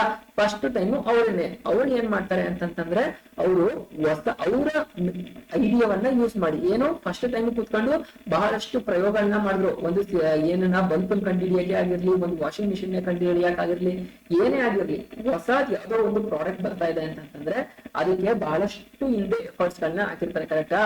ಅವರ ಮೈಂಡ್ ನ ಯೂಸ್ ಮಾಡಿ ಬಹಳಷ್ಟು ಪ್ರಯೋಗಗಳನ್ನ ಮಾಡಿ ಒಂದಷ್ಟು ಏನನ್ನ ಸಂಪಾದನೆ ಮಾಡ್ಬಿಟ್ಟಿರ್ತಾರೆ, ಬೌದ್ಧಿಕವಾಗಿ ಒಂದಷ್ಟು ಐಡಿಯಾಗಳನ್ನ ಕ್ರಿಯೇಟ್ ಮಾಡಿ ಇಟ್ಕೊಂಡ್ಬಿಟ್ಟಿರ್ತಾರೆ. ಈಗ ಫಾರ್ ಎಕ್ಸಾಂಪಲ್ ಬಲ್ಬ್ ಅಂತ ಅನ್ಕೊಳ್ಳಿ. ಆ ಬಲ್ಬ್ ನ ಅದು ಫಸ್ಟ್ ಟೈಮ್ ಬರ್ಬೇಕು ಅಂತ ಅಂತಂದಾಗ, ಕರೆಕ್ಟ್ ಆಗಿ ಮಾಡ್ಬೇಕು ಅಂತಂದಾಗ ಯಾರೋ ಒಬ್ಬ ಅವನ ಬ್ರೈನ್ ಅನ್ನ ಯೂಸ್ ಮಾಡಿದಾನೆ. ಸೊ ಆ ಬ್ರೈನ್ ಅನ್ನ ಯೂಸ್ ಮಾಡಿರೋದ್ರಿಂದನೇ ಬೌದ್ಧಿಕ ಹಕ್ಕು ಅಂತ ಹೇಳ್ತಾರೆ. ಈಗ ನೋಡಿ, ಅವನ್ ಏನೋ ಒಂದು ಹೊಸ ಇನೋವೇಟಿವ್ ಪ್ರಾಡಕ್ಟ್ ನ ಮಾಡಿರ್ತಾರೆ, ಅದನ್ನ ಬೇರೆ ಕಾಪಿ ಮಾಡ್ಬಿಟ್ರೆ ಏನಾಗ್ತಿತ್ತು, ಅವಾಗ ಅವನಿಗೆ ಕಷ್ಟ ಆಗ್ತಿತ್ತು. ಸೊ ಅದಕ್ಕೇನೆ ಇಂಟೆಲೆಕ್ಚುಯಲ್ ಪ್ರಾಪರ್ಟಿ ರೈಟ್ಸ್ ಅನ್ನ ತಗೊಂಡ್ಬಂದ್ರು. ಏನಂತಂದ್ರೆ ಆ ತರ ಯಾವ್ದು ಹೊಸ ಐಡಿಯಾಗಳನ್ನ ಕ್ರಿಯೇಟ್ ಮಾಡಿ ಇಟ್ಕೊಂಡಿದ್ದಾರೆ ಅದು ಪ್ರೊಟೆಕ್ಟ್ ಆಗಿ ಇರಬೇಕು. ಯಾಕಂತಂದ್ರೆ ಬೇರೆಯವರು ಕಲ್ಪನೆ ಮಾಡ್ಬಿಡ್ಬೋದು. ಫಾರ್ ಎಕ್ಸಾಂಪಲ್ ಹೇಳ್ತೀನಿ ನೋಡಿ, ಈಗ ಜನರಲ್ ಆಗಿ ಐಫೋನ್ ಇದೆ. ಸೊ ಅದರಲ್ಲೇ ಇರ್ತಕ್ಕಂತಹ ಬೇರೆ ಯಾಕೆ ಕಂಪನಿಗಳು ಕಾಪಿ ಮಾಡಕ್ಕಾಗಲ್ಲ, ಡಿಟ್ಟೋ ಏನಕ್ ಮಾಡಂಗಿಲ್ಲ ಅಂತಂದ್ರೆ ಅವರು ಕಾಪಿ ರೈಟ್ ನ ತಂದಿರ್ತಾರೆ, ಅಥವಾ ಇಂಟೆಲೆಕ್ಚುಯಲ್ ಪ್ರಾಪರ್ಟಿ ರೈಟ್ಸ್ ಅವ್ರ ಹತ್ರ ಇರುತ್ತೆ. ಹಾಗಾಗಿ ಬೇರೆಯವರು ಅದನ್ನ ಕಾಪಿ ಮಾಡಲ್ಲ. ಜನರಲ್ ಮತ್ತೆ ಸಿಂಪಲ್ ಆಗಿ ಹೇಳ್ಬೇಕು ಅಂತಂದ್ರೆ, ಯಾವುದೋ ಒಂದು ಪ್ರಾಡಕ್ಟ್ ನ ಕಾಪಿ ಮಾಡಂಗಿಲ್ಲ. ಅದ್ರದ್ದು ಮೇನ್ ಫೀಚರ್ ಏನಿದೆ ಅದನ್ನ ಯಾವ್ಯಾವ್ದನ್ನ ರಿಜಿಸ್ಟರ್ ಮಾಡಿಸಿದ್ರೆ ಅಂತದನ್ನ ಮಾತ್ರನೇ ಅಂತದ್ದು ಯಾವುದೇ ಕಾರಣಕ್ಕೂ ಬೇರೆಯವರು ಅದನ್ನ ಏನ್ ಮಾಡಂಗಿಲ್ಲ, ಕಾಪಿ ಮಾಡಂಗಿಲ್ಲ. ಅದನ್ನ ಅವ್ರಿಗೆ ಏನ್ ಫಸ್ಟ್ ಟೈಮ್ ಅವ್ರು ಕಂಡಿಟ್ಕೊಂಡಿದ್ದಾರೆ ಅದು ಅವರೇ ಫಾಲೋ ಮಾಡ್ಬೇಕು ಅಂತ ಅಂದ್ಬಿಟ್ಟು ಹೇಳ್ತಾ ಇದಾರೆ. ಹಾಗಾದ್ರೆ ಯಾವ ತರದ ಡಿಫ್ರೆಂಟ್ ಟೈಪ್ ಆಫ್, ಈಗ ತುಂಬಾ ನಾನೀಗ ಪ್ರತಿಯೊಂದು ಈಗ 7 ಪಾಯಿಂಟ್ಸ್ ಗಳಿದೆಯಲ್ಲ, ಈ 7 ಪಾಯಿಂಟ್ಸ್ ಗಳು ನಿಮ್ಮ ಎಕ್ಸಾಮ್ ಪಾಯಿಂಟ್ ಅಲ್ಲಿ use explain the concept of intellectual property and different mention the different type of IPRs ಅಂತ ಕೇಳಿದ್ರೆ, IPR ಅಂತಂದ್ರೆ 1 ಮಾರ್ಕ್ಸ್ ಕೇಳ್ತಕ್ಕಂತಹ ಚಾನ್ಸ್ ಇರುತ್ತೆ. ಎಕ್ಸ್ಪ್ಯಾಂಡ್ IPR ಅಂತಂದ್ರೆ ಇಂಟೆಲೆಕ್ಚುಯಲ್ ಪ್ರಾಪರ್ಟಿ ರೈಟ್ಸ್ ಅಂತ ಅಂದ್ಬಿಟ್ಟು ಬರೆದ್ರೆ 1 ಮಾರ್ಕ್ಸ್ ಸ್ಕೋರ್ ಆಗುತ್ತೆ. ಓಕೆನಾ? ಸೊ ಇಂಟೆಲೆಕ್ಚುಯಲ್ ಪ್ರಾಪರ್ಟಿಲಿ ಇರ್ತಕ್ಕಂತಹ ಬೇರೆ ಬೇರೆ ಟೈಪ್ಗಳು ಕಾಪಿ ರೈಟ್, ಪ್ರತಿಯೊಂದು ಕಾನ್ಸೆಪ್ಟ್ ಬಗ್ಗೆ ನೆಕ್ಸ್ಟ್ ಸ್ಲೈಡ್ಸ್ ಕರೀತಾ ಅದರಲ್ಲಿ ಎಕ್ಸ್ಪ್ಲೇನ್ ಮಾಡ್ತಾ ಹೋಗ್ತೀನಿ. Trade mark, geographical indication, patent, design, plant variety, semi conductor, integrated circuit, layout, design ಅಂತ ಅಂದ್ಬಿಟ್ಟು ಹೇಳ್ತಾ ಇದ್ದಾರೆ. ಸೊ ಇಷ್ಟು ಕಾನ್ಸೆಪ್ಟ್ ಬಗ್ಗೆ ಕಂಪ್ಲೀಟ್ ಆಗಿ ಎಲಾಬರೇಟ್ ಆಗಿ ನಾವು ಅರ್ಥ ಮಾಡ್ಕೊಳ್ತಾ ಹೋಗ್ತಿದೀವಿ. ಹಾಗಾದ್ರೆ ಇಲ್ಲಿ ಒಂದು ಕಾನ್ಸೆಪ್ಟ್ ಇದೆ, ಅದು ಬೇಸಿಕ್ ಕಾನ್ಸೆಪ್ಟ್ ಅರ್ಥ ಮಾಡ್ಕೊಳ್ಳೋಣ. What is protected under copyright? Copyright under ಅಲ್ಲಿ ಬರ್ತಕ್ಕಂತಹ ಕಾನ್ಸೆಪ್ಟ್ ಗಳು ಯಾವ್ದು ಅಂತ ಅಂದ್ಬಿಟ್ಟು ಹೇಳಿದ್ದಾರೆ. ಇಲ್ಲಿ ಲಿಟ್ರೇಚರ್ ವರ್ಕ್. ಲಿಟ್ರೇಚರ್ ವರ್ಕ್ ಅಂತಂದ್ರೆ ಯಾವುದು? ಪಾಂಪ್ಲೆಟ್ ಆಗಿರ್ಬೋದು, ಬ್ರೌಚರ್ ಆಗಿರ್ಬೋದು, ಒಂದು ನಾವೆಲ್ ಅಂದ್ರೆ ಕಾದಂಬರಿ ಆಗಿರ್ಬೋದು, ಪುಸ್ತಕವಾಗಿರ್ಬೋದು, ಒಂದು ಕವಿತೆ ಆಗಿರ್ಬೋದು, ಸಾಂಗ್ ಲಿರಿಕ್ಸ್ ಆಗಿರ್ಬೋದು, ಕಂಪ್ಯೂಟರ್ ಪ್ರೋಗ್ರಾಮ್ ಆಗಿರ್ಬೋದು, ಇಷ್ಟು ಕೂಡ ಲಿಟ್ರೇಚರ್ ವರ್ಕ್ ಗೆ ಅಂದ್ರೆ ಯಾರೋ ಒಬ್ರು ಈಗ ಕುವೆಂಪು ಅವರು ಬರ್ದಿರೋದನ್ನ ನಾನ್ ಕಾಪಿ ಮಾಡೋದು, ನಾನ್ ಕಾಪಿ ಮಾಡ್ಬಿಟ್ಟು ಬಂದ್ಬಿಟ್ಟು ನಾನೇ ಬರ್ದಿದ್ದು ಅಂತ ಹೇಳಿದ್ರೆ ಸರಿ ಹೋಗುತ್ತಾ? ನೋ, ಅವಕ್ಕೆಲ್ಲ ಕಾಪಿ ರೈಟ್ಸ್ ಇರುತ್ತೆ. ಅವ್ರು ಯಾರೋ ಬರ್ದಿರೋದನ್ನ ನಾನೇ ಅಗೇನ್ ಸೇಮ್ ಬಿಟ್ಟು ಇಳಿಸ್ಬಿಟ್ಟು ನಾನ್ ಬರ್ತೀನಿ ಅಂತಂದ್ರೆ ಯಾರು ಒಪ್ಕೊಳ್ಳಲ್ಲ, ಕಾಪಿ ರೈಟ್ಸ್ ಆಗುತ್ತೆ ಅಂತ ಅಂದ್ಬಿಟ್ಟು ಹೇಳ್ತಾ ಇದ್ರೆ ಅದು ಲಿಟ್ರೇಚರ್ ಬಂತು. ಯಾವ್ದು ಪಾಂಪ್ಲೆಟ್ಸ್ ಆಗಿರ್ಬೋದು, ಬ್ರೌಚರ್ ಆಗಿರ್ಬೋದು, ಒಂದು ಪುಸ್ತಕವಾಗಿರ್ಬೋದು, ಒಂದು ಕಥೆ ಕಾದಂಬರಿಗಳಾಗಿರ್ಬೋದು, ಸಾಂಗ್ ಲಿರಿಕ್ಸ್ ಆಗಿರ್ಬೋದು, ಅವಕ್ಕೆಲ್ಲ ಪೇಟೆಂಟ್ ಇರುತ್ತೆ, ಕಾಪಿ ರೈಟ್ಸ್ ಇರುತ್ತೆ ಅಂತ ಅಂದ್ಬಿಟ್ಟು ಹೇಳ್ತಾ ಇದ್ದಾರೆ. ಆರ್ಟಿಸ್ಟಿಕ್ ವರ್ಕ್ ಗೆ ಯಾವ್ದು ಬರುತ್ತೆ? ಡ್ರಾಯಿಂಗ್ ಆಗಿರ್ಬೋದು, ಪೇಂಟಿಂಗ್ ಆಗಿರ್ಬೋದು, ಸ್ಕಲ್ಪ್ಚರ್ ಆಗಿರ್ಬೋದು, ಆರ್ಕಿಟೆಕ್ಚರ್ ಡ್ರಾಯಿಂಗ್ಸ್ ಆಗಿರ್ಬೋದು, ಟೆಕ್ನಿಕಲ್ ಡ್ರಾಯಿಂಗ್ಸ್ ಆಗಿರ್ಬೋದು, ಮ್ಯಾಪ್ ಮತ್ತೆ ಲೋಗೋಗಳು, ಇಷ್ಟು ಆರ್ಟಿಸ್ಟಿಕ್ ವರ್ಕ್ ಗೆ ಸಂಬಂಧಪಟ್ಟಂತ ಅಂತ ತಂದಿದ್ದಾರೆ. ಏನ್ ಆರ್ಟಿಸ್ಟಿಕ್ ಸಂಬಂಧಪಟ್ಟಂಗೆ ಡ್ರಾಯಿಂಗ್ ಆಗಿರ್ಬೋದು, ಪೇಂಟಿಂಗ್, ಡ್ರಾಯಿಂಗ್ ಅಂತಂದ್ರೆ ಪೆನ್ಸಿಲ್ ಅಲ್ಲಿ ಮಾಡ್ತಕ್ಕಂತಹದ್ದು, ಪೇಂಟಿಂಗ್ ಅಂತಂದ್ರೆ ಬಣ್ಣವನ್ನ ಹಚ್ಚಿ ಮಾಡ್ತಕ್ಕಂತಹದ್ದು, ಸ್ಕಲ್ಪ್ಚರ್ ಅಂತಂದ್ರೆ ಒಂದು ಮೂರ್ತಿಯನ್ನ ಕೆತ್ತಲ್ಲಿ ಕೊತ್ತಿ ಇಟ್ಟಿರ್ತಕ್ಕಂತಹದ್ದಾಗಿರ್ಬೋದು, ಆರ್ಕಿಟೆಕ್ಚರ್ ಡಿಸೈನ್ ಅಂತಂದ್ರೆ ಒಂದು ಕನ್ಸ್ಟ್ರಕ್ಷನ್, ಒಂದು ಬಿಲ್ಡಿಂಗ್ ನ ಡಿಸೈನ್ ಆಗಿರ್ಬೋದು, ಹಾಗೆ ಟೆಕ್ನಿಕಲ್ ಡ್ರಾಯಿಂಗ್ಸ್ ಆಗಿರ್ಬೋದು, ಮ್ಯಾಪ್ಗಳು, ಜಿಯೋಗ್ರಾಫಿಕಲ್ ಮ್ಯಾಪ್ಗಳಾಗಿರ್ಬೋದು, ಹಾಗೆ ಲೋಗೋಸ್ ಆಗಿರ್ಬೋದು, ಅದೆಲ್ಲ ಆರ್ಟಿಸ್ಟಿಕ್ ವರ್ಕಿಗೆ ಸಂಬಂಧಪಟ್ಟಂಗೆ ಅಂತ ಅಂದ್ಬಿಟ್ಟು ಹೇಳ್ತಾರೆ. ಈಗ ನೆಕ್ಸ್ಟ್ ಕಾನ್ಸೆಪ್ಟ್ ಎಕ್ಸ್ಪ್ಲೇನ್ ಮಾಡ್ಬೇಕಾದ್ರೆ ಇದೆಲ್ಲ ಬರ್ತದೆ, ನಾನು ಹೇಳ್ತೀನಿ ಅವಾಗ ಏನು ಅಂತ ಅಂದ್ಬಿಟ್ಟು. ಡ್ರಾಮ್ಯಾಟಿಕ್ ವರ್ಕ್ ಅಂತ ಅಂದ್ಬಿಟ್ಟು ಹೇಳ್ತಾ ಇದಾರೆ, ಇನ್ಕ್ಲೂಡಿಂಗ್ ಡ್ಯಾನ್ಸ್ ಆರ್ ಮೈಮ್. ಏನಂತ ಅಂತಾರೆ? ಯಾವ್ದಾಗಿರ್ಬೋದು, ಡ್ಯಾನ್ಸ್ ಆಗಿರ್ಬೋದು, ಮೈಮ್ ಆಗಿರ್ಬೋದು. ಮೈಮ್ ಅಂತಂದ್ರೆ ಮೈಮ್ ಅಂತ ಹೇಳ್ತಾರೆ. ಏನು ಮೈಮ್ ಅಂತಂದ್ರೆ ಈಗ ಮಾತಾಡದೆ ಎಕ್ಸ್ಪ್ರೆಸ್ ಮಾಡ್ತಕ್ಕಂತಹದ್ದಾಗಿರುತ್ತೆ ಮೈಮ್ ಆಗಿರ್ಬೋದು, ಸ್ಕ್ರೀನ್ ಪ್ಲೇ ಆಗಿರ್ಬೋದು, ಮ್ಯೂಸಿಕ್ ವರ್ಕ್, ಸೌಂಡ್ ರೆಕಾರ್ಡಿಂಗ್ ಆಗಿರ್ಬೋದು, ಸಿನಿಮಾಟೋಗ್ರಫಿ, ಫಿಲ್ಮ್ಸ್ ಆಗಿರ್ಬೋದು. ಫಿಲ್ಮ್ಸ್ ಬಿಟ್ಟು ಬೇರೆಯವ್ರು ಕಾಪಿ ಮಾಡಕ್ಕಾಗತ್ತಾ? ಅವ್ರಷ್ಟೆಲ್ಲ ಕಷ್ಟಪಟ್ಟು ಮಾಡ್ಬಿಟ್ಟಿರ್ತಾರೆ, ಅವ್ರನ್ನೇನೆ ಬೇರೆಯವ್ರು ಮಾಡ್ಕೊಂಡ್ಬಿಟ್ರೆ ಏನಾಗುತ್ತೆ? ಅವ್ರಿಗೆ ಲಾಸ್ ಆಗುತ್ತೆ. ಸೊ ಇವೆಲ್ಲವೂ ಕಾಪಿ ರೈಟ್ ಗೆ ಬರ್ತದೆ ಅಂತ ಅಂದ್ಬಿಟ್ಟು ಹೇಳ್ತಿದ್ರೆ. ಸೊ ಈಗ ಪ್ರತಿಯೊಂದು ಕಾನ್ಸೆಪ್ಟ್ ಅನ್ನ ಎಲಾಬ್ರೇಟ್ ಆಗಿ ಅರ್ಥ ಮಾಡ್ಕೊಳ್ತಾ ಹೋಗೋಣ ಏನು ಅಂತ ಅಂದ್ಬಿಟ್ಟು. ಸೊ ಈಸಿಯಾಗಿ ಫಸ್ಟ್ ಟೈಪ್ ನಿಮ್ಗೆ ಯಾವ್ದು IPRs ಅಲ್ಲಿ ಕಾಪಿ ರೈಟ್ ಅಂತ ಹೇಳ್ತಿದ್ದಾರೆ. ಆದ್ರೆ ಕಾಪಿ ರೈಟ್ ಏನ ಮೀನಿಂಗ್ ಅನ್ನ ಹೇಳುತ್ತೆ ಅನ್ನೋದನ್ನ ಅರ್ಥ ಮಾಡ್ಕೊಳ್ತಾರೆ. ಕಾಪಿ ರೈಟ್ ಫಸ್ಟ್ ಆದ್ರೇನೆ copyright refer to the right to not copy. ಏನ್ ಹೇಳ್ತಂದ್ರೆ ಕಾಪಿ ರೈಟ್ ಅಲ್ಲೇ ಮೀನಿಂಗ್ ಇದೆ, ಅದನ್ನ ಕಾಪಿ ಮಾಡಂಗಿಲ್ಲ. ಅದ್ರ ಮೀನಿಂಗ್ ಏನು? ಕಾಪಿ ರೈಟ್ ಅಂತಂದ್ರೆ ಅದೇ ರೀತಿಯಾದಂತಹ ಮಾಡೋಣ ಕಾಪಿ ಮಾಡಂಗಿಲ್ಲ ಅಂತ ಅಂದ್ಬಿಟ್ಟು. It is a right pertaining to intellectual properties such as literature, art, music, sound recording and cinematography ಅಂತ ಹೇಳ್ತಿದ್ರೆ. ಹಾಗಾದ್ರೆ ಯಾವ್ದಕ್ಕೆ ಕಾಪಿ ರೈಟ್ ಇದೆ ಅಂತ ಹೇಳ್ತಿದ್ರೆ, ಒಂದು intellectual property rights such as literature. ಏನು ಲಿಟ್ರೇಚರ್ ಅಂತಂದ್ರೆ ಕಥೆ, ಕಾದಂಬರಿ, ಕವಿತೆಗಳನ್ನ ಬರ್ದಿರ್ತಾರೆ, ಅದನ್ನ ಕಾಪಿ ಮಾಡಂಗಿಲ್ಲ ಬೇರೆಯವರು. ಆರ್ಟ್ ನ ಕಾಪಿ ಮಾಡಂಗಿಲ್ಲ. ಏನ್ ಆರ್ಟ್ ನ ಡ್ರಾಯಿಂಗ್ಸ್ ಆಗಿರ್ಬೋದು, ಪೇಂಟಿಂಗ್ಸ್ ಆಗಿರ್ಬೋದು, ಅದನ್ನ ಕಾಪಿ ಮಾಡಂಗಿಲ್ಲ. ಮ್ಯೂಸಿಕ್ ಗಳನ್ನ ಕಾಪಿ ಮಾಡಂಗಿಲ್ಲ. ಯಾರೋ ಒಬ್ರು ಏನ್ ಮಾಡಿರ್ತಾರೆ? ಹಾಡನ್ನ ಬರ್ದಿರ್ತಾರೆ, ಅದೇ ಹಾಡನ್ನೇ ಆಗಿ. ಹಾಗೆ ಇನ್ನೂ ಒಂದು ಏನಾಗಿರುತ್ತೆ, ಒಂದು ಮ್ಯೂಸಿಕ್ ಇನ್ಸ್ಟ್ರೂಮೆಂಟ್ಸ್ ಗಳನ್ನ ಯೂಸ್ ಮಾಡಿರ್ತಾರೆ, ಅದನ್ನ ಬಿಟ್ಟು ನಾವು ಕಾಪಿ ಮಾಡಿ ಯೂಸ್ ಮಾಡಕ್ಕಾಗಲ್ಲ. ಸೌಂಡ್ ರೆಕಾರ್ಡಿಂಗ್ ಆಗಿರ್ಬೋದು, ಸಿನಿಮಾಟೋಗ್ರಫಿ, ಯಾರೋ ಒಬ್ರು ಸಿನಿಮಾ ಮಾಡಿರ್ತಾರೆ, ಅದೇ ಸಿನಿಮಾನ ನಾನು ಕಾಪಿ ಮಾಡಕ್ಕೆ ಅವ್ರದ್ದೇ ಇರುತ್ತೆ, ಕಾಪಿ ಮಾಡ್ಕೊಂಡು ಮಾಡಕ್ಕೆ ಬರಂಗಿಲ್ಲ ಅಂತ ಅಂದ್ಬಿಟ್ಟು ಹೇಳ್ತಾ ಇದ್ರೆ. ಅದನ್ನೇ ಕಾಪಿ ರೈಟ್ ಅಂತ ಅಂದ್ಬಿಟ್ಟು ಹೇಳ್ತಾ ಇದ್ರೆ. Copyright prohibit the unauthorised user of the content ಅಂತ ಹೇಳ್ತಾ ಇದ್ರೆ. ನೋಡಿ ಇಲ್ಲಿ ನಾನ್ ಯಾವ್ದೋ ಒಂದು ಕಥೆನೋ ಕಾದಂಬರಿನೋ ಒಂದು ಕವಿತೆನೋ ಬರ್ದಿದ್ದೀನಿ ಅಂತ ಅನ್ಕೊಳ್ಳಿ. ಯಾರೋ ಒಬ್ಬ ABC ನನಗ್ ಗೊತ್ತಿಲ್ಲದೆ ಅದನ್ನ ಏನಾದ್ರೂ ಯೂಸ್ ಮಾಡ್ದ ಅಂತಂದ್ರೆ ನಾನು ಕಾಪಿ ರೈಟ್ ಕ್ಲೈಮ್ ನ ಅವ್ನ ಮೇಲೆ ಮಾಡ್ಬೋದು. ಅಂತಂದ್ರೆ ಈಗ ನನ್ನ ಪರ್ಮಿಷನ್ ಇಲ್ಲದೆ ಅವ್ನು ಯೂಸ್ ಮಾಡ್ತಿದ್ದಾನೆ ಅಂತ ಅಂದ್ಬಿಟ್ಟು, ಬಟ್ ಪರ್ಮಿಷನ್ ಕೇಳಿದ್ರೆ ನಾನು ಪರ್ಮಿಷನ್ ಕೊಟ್ಟೆ ಅಂತಂದ್ರೆ ಅದನ್ನ ಯೂಸ್ ಮಾಡ್ಕೊಳ್ಬೋದು ಅಂತ ಅಂದ್ಬಿಟ್ಟು, ಪರ್ಮಿಷನ್ ಕೊಟ್ಟರೆ ಯಾವ್ದೇ ಕಾರಣಕ್ಕೂ ಅದನ್ನ ಅವರು ಯೂಸ್ ಮಾಡ್ಕೊಳ್ಳಂಗಿಲ್ಲ ಅಂತ ಅಂದ್ಬಿಟ್ಟು ಹೇಳ್ತಿದ್ದಾರೆ. ಕಾಪಿ ರೈಟ್ ಏನು ಕಾಪಿ ರೈಟ್ ಪ್ರಾಹಿಬಿಟ್ಸ್ ಅಂತಂದ್ರೆ ಯೂಸ್ ಮಾಡಕ್ ಬಿಡೋದಿಲ್ಲ, ಕೊಡೋದಿಲ್ಲ ಅಕ್ಸೆಸ್ ಮಾಡಕ್ಕೆ ಅಂತ ಅಂದ್ಬಿಟ್ಟು ಹೇಳ್ತಾ ಇದಾರೆ. Unauthorised use of the content, ಯಾವುದೇ ಒಂದು ಕಂಟೆಂಟ್ ನ ಯೂಸ್ ಮಾಡಕ್ಕೆ ಅನ್ಆಥರೈಸ್ಡ್ ಪರ್ಸನ್ ಗೆ ಬಿಡಲ್ಲ ಅಂತ ಅಂದ್ಬಿಟ್ಟು ಹೇಳ್ತಾ ಇದ್ದಾರೆ. Including act such as reproduction and distribution of copies of the subject matter. ಏನು ಯಾವುದೇ ಒಂದು ಯಾವುದೇ ಆಗಿರ್ಲಿ, ಏನು ಮೂವಿಗೆ ಸಂಬಂಧಪಟ್ಟಿದ್ದಾಗಿರ್ಲಿ ಅನ್ಆಥರೈಸ್ಡ್ ಪರ್ಸನ್ ಅದನ್ನ ಮತ್ತೆ ಕಾಪಿ ಮಾಡೋದಾಗಿರ್ಲಿ ರೀಪಬ್ಲಿಷ್ ಮಾಡೋದಾಗಿರ್ಲಿ ಮಾಡಂಗಿಲ್ಲ ಅಂತ ಅಂದ್ಬಿಟ್ಟು ಹೇಳ್ತಾ ಇದಾರೆ. ಸೊ ಇದನ್ನ ಕಾಪಿ ರೈಟ್ ಅಂತ ಅಂತಾರೆ. ಕಾಪಿ ರೈಟ್ ಅಂತ ಅಂತಂದ್ರೆ ಕನ್ನಡದಲ್ಲಿ ಏನು ಕೃತಿ ಸ್ವಾಮ್ಯ ಬರ್ಕಲ್ಲಿ ತುಂಬಾ ಇಂಪಾರ್ಟೆಂಟ್. ಇದು ಕಾಪಿ ರೈಟ್ ಅಂದಿದ ತಕ್ಷಣ ಕೃತಿ ಸ್ವಾಮ್ಯ ಆಗಿದ ತಕ್ಷಣ ಕೃತಿ ಅಂತಂದ್ರೆ ನಿಮ್ಗೆ ನೆನ್ಕೊಂಡ್ಬಿಡುತ್ತೆ ಕಥೆ ಕಾದಂಬರಿ ಹಾಡು ಅಂತ ಅಂದ್ಬಿಟ್ಟು. ಸೊ ಈಸಿಯಾಗಿ ಎಕ್ಸಾಂಪಲ್ ಕೊಟ್ಟು ಎಕ್ಸ್ಪ್ಲೈನ್ ಮಾಡ್ಬೋದು ಎಕ್ಸಾಮ್ ಅಲ್ಲಿ. ಹಾಗಾದ್ರೆ ನೆಕ್ಸ್ಟ್ ಕಾನ್ಸೆಪ್ಟ್ ಏನ್ ಹೇಳ್ತಿವೆ, ಟ್ರೇಡ್ ಮಾರ್ಕ್ ಅಂತ ಹೇಳ್ತಿದ್ರೆ. ಏನು ಟ್ರೇಡ್ ಮಾರ್ಕ್ ಅಂತಂದ್ರೆ ವ್ಯಾಪಾರ ಗುರುತು ಅಂತ ಅಂದ್ಬಿಟ್ಟು. ಯಾವ್ದು ಕೂಡ ಒಂದಾದ್ಮೇಲೆ ಒಂದನ್ನ ನಿಧಾನಕ್ಕೆ ಎಕ್ಸ್ಪ್ಲೇನ್ ಮಾಡ್ತಾ ಹೋಗ್ತಾ ಇದೀನಿ. ಎಲ್ಲವನ್ನ ಕ್ಲೀನ್ ಆಗಿ ಗಮನವಿಟ್ಟು ಕೇಳಿಸ್ಕೊಳ್ಳಿ, ಓಕೆನಾ? ಕನ್ಫ್ಯೂಸ್ ಮಾಡ್ಕೊಳ್ಬೇಡಿ. ಅದಕ್ಕೆ ಏನ್ ಸಣ್ಣ ಸಣ್ಣ ಸಂಬಂಧ ನಿಮಗೆ ಕನ್ಫ್ಯೂಸ್ ಕ್ರಿಯೇಟ್ ಆಗುತ್ತೆ ಮೋಸ್ಟ್ ಆಫ್ ದ ಸ್ಟೂಡೆಂಟ್ಸ್ ಗಳಿಗೆ. ಟ್ರೇಡ್ ಮಾರ್ಕ್ ಅಂತಂದ್ರೆ ಏನು ಅಂತ ಅಂದ್ಬಿಟ್ಟು ಈಗ ಕಾಪಿ ರೈಟ್ ಅಂತ ಮಾತಾಡಿದ್ವಿ. ಕಾಪಿ ರೈಟ್ ಟ್ರೇಡ್ ಮಾರ್ಕ್ ಏನ್ ಸಂಬಂಧ ಅಂತ ಅಂದ್ಬಿಟ್ಟು ಸೊ ಸಿಮಿಲರ್ ಕಾಣಿಸುತ್ತೆ ಅಂತ ಅಂದ್ಬಿಟ್ಟು ಡಿಫಿಕಲ್ಟಿ ಅಂತ ಅನಿಸ್ತಿದೆ ಅಂತ ಅನ್ನಿಸ್ಬೋದು. ಬಟ್ ಇದ್ರಲ್ಲಿ ಏನ್ ಚಾಲೆಂಜಸ್ ಇರೋದಿಲ್ಲ, ನಿಧಾನಕ್ಕೆ ಅರ್ಥ ಮಾಡ್ಕೊಳ್ಳಿ, 100% ಅರ್ಥ ಆಗಿರುತ್ತೆ. ಈಗ ನಾವು ಕಾನ್ಸೆಪ್ಟ್ ಆಫ್ ಕಾಪಿ ರೈಟ್ ಅನ್ನ ಅರ್ಥ ಮಾಡ್ಕೊಂಡು ಟ್ರೇಡ್ ಮಾರ್ಕ್ ಅಂತಂದ್ರೆ ಏನು ಅಂತ ಅಂದ್ಬಿಟ್ಟು ನೋಡೋಣ. A trade mark is A word, name and symbol or a combination of words, name and symbol that let us identify the goods made by an individual, company or organization and also differentiate such good from other products. ಏನ್ ಹೇಳ್ತಾ ಇದ್ದಾರೆ, trade mark ಅಂತಂದ್ರೆ ಒಂದು name ಆಗಿರ್ಬೋದು, symbol ಆಗಿರ್ಬೋದು ಅಥವಾ combination of words ಆಗಿರ್ಬೋದು, ಅದನ್ನ ಟ್ರೇಡ್ ಮಾರ್ಕ್ ಅಂತ ಅಂದ್ಬಿಟ್ಟು ಹೇಳ್ತಾ ಇದ್ರೆ. ಅದನ್ನ ಒಬ್ಬ ಇಂಡಿವಿಜುವಲ್ ವ್ಯಕ್ತಿನೇ ತಯಾರಿಸಬಹುದು, ಒಂದು ಬಿಸ್ನೆಸ್ ಕಂಪ್ನಿನೇ ತಯಾರಿಸಬಹುದು. ಏನಕ್ಕೆ ಈಗ ಎಲ್ಜಿನ ನಾವು ಕಾಪಿ ಮಾಡ್ಕೊಂಡು ಮಾಡಕ್ಕಾಗತ್ತೆ, ನಮ್ದು ಯಾವ್ದಾದ್ರು ಪ್ರಾಡಕ್ಟ್ ಮಾಡಕ್ಕಾಗಲ್ಲ. ಯಾಕಂತಂದ್ರೆ ಎಲ್ಜಿ ಅಂದ್ರೆ ಒಂದು ಬ್ರ್ಯಾಂಡ್ ಇದೆ. ಈಗ ಟಾಟಾದು ನಾವು ಲೋಗೋನ ಯೂಸ್ ಮಾಡಕ್ಕಾಗತ್ತಾ? ಆಗಂಗಿಲ್ಲ. ಒಂದು ನೈಕಿ ಪೂಮಾ ಶೂಗಳು ಎಲ್ಲವನ್ನು ನಾವು ಕಾಪಿ ಮಾಡ್ಬೇಕು ಮಾಡಕ್ಕಾಗಲ್ಲ. ಸೊ ಹಾಗಾಗಿ ಯಾವುದೇ ರೀತಿಯಾದಂತಹ ವರ್ಡ್ಸ್ ಆಗಿರ್ಬೋದು, ನೇಮ್ ಆಗಿರ್ಬೋದು, ಸಿಂಬಲ್ಸ್ ಆಗಿರ್ಬೋದು, ಅದನ್ನ ಟ್ರೇಡ್ ಮಾರ್ಕ್ ಮಾಡಿರ್ತಾರೆ.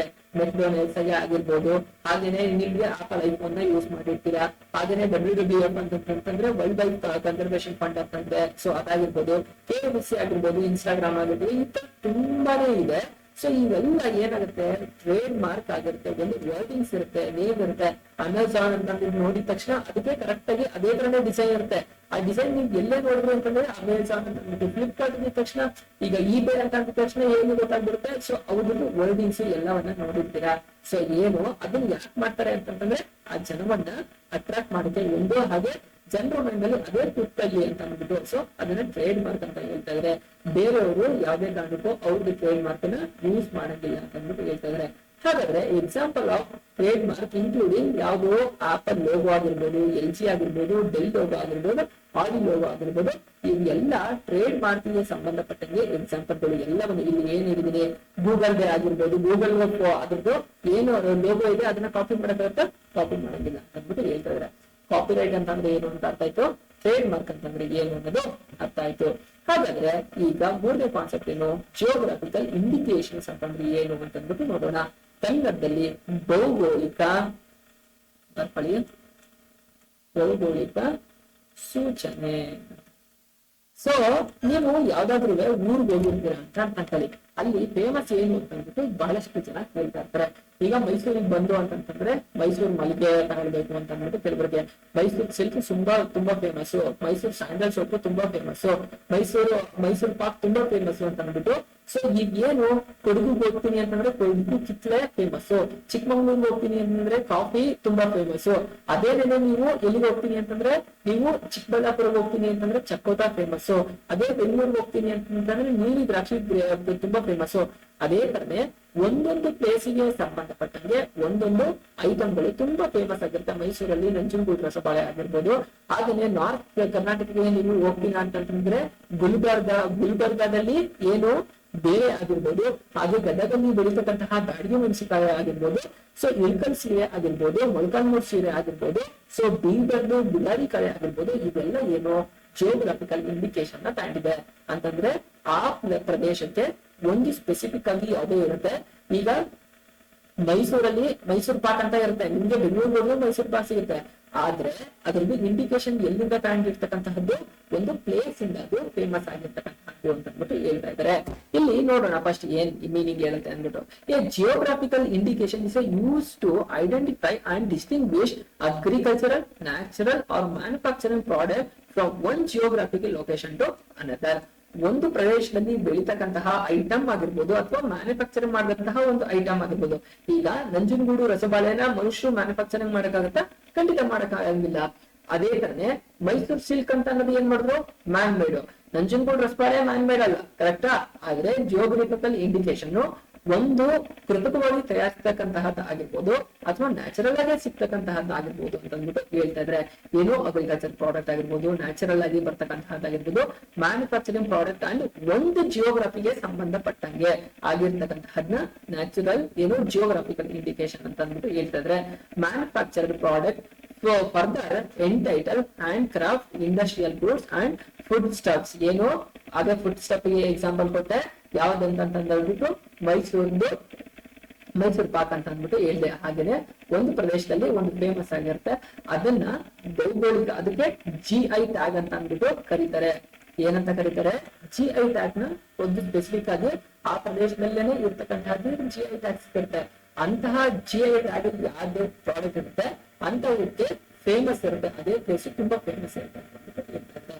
So next ನೋಡೋಣ. Such indications play a very important role in highlighting the various components of our heritage. ಏನು ಏನೀಗ ನೋಡಿ, ಮೈಸೂರಿಗೆ ಬಂದು ಮೈಸೂರು ಸ್ಯಾಂಡಲ್ ಸೋಪ್ ತಗೊಂಡ್ರು ಅಂತಂದ್ರೆ ಅವಾಗ ಅಲ್ಲೇ ಮ್ಯಾನುಫ್ಯಾಕ್ಚರಿಂಗ್ ಮಾಡಿರ್ತಾರೆ, ಅಲ್ಲೇನೆ ಫೇಮಸ್ ಆಗಿರುತ್ತೆ.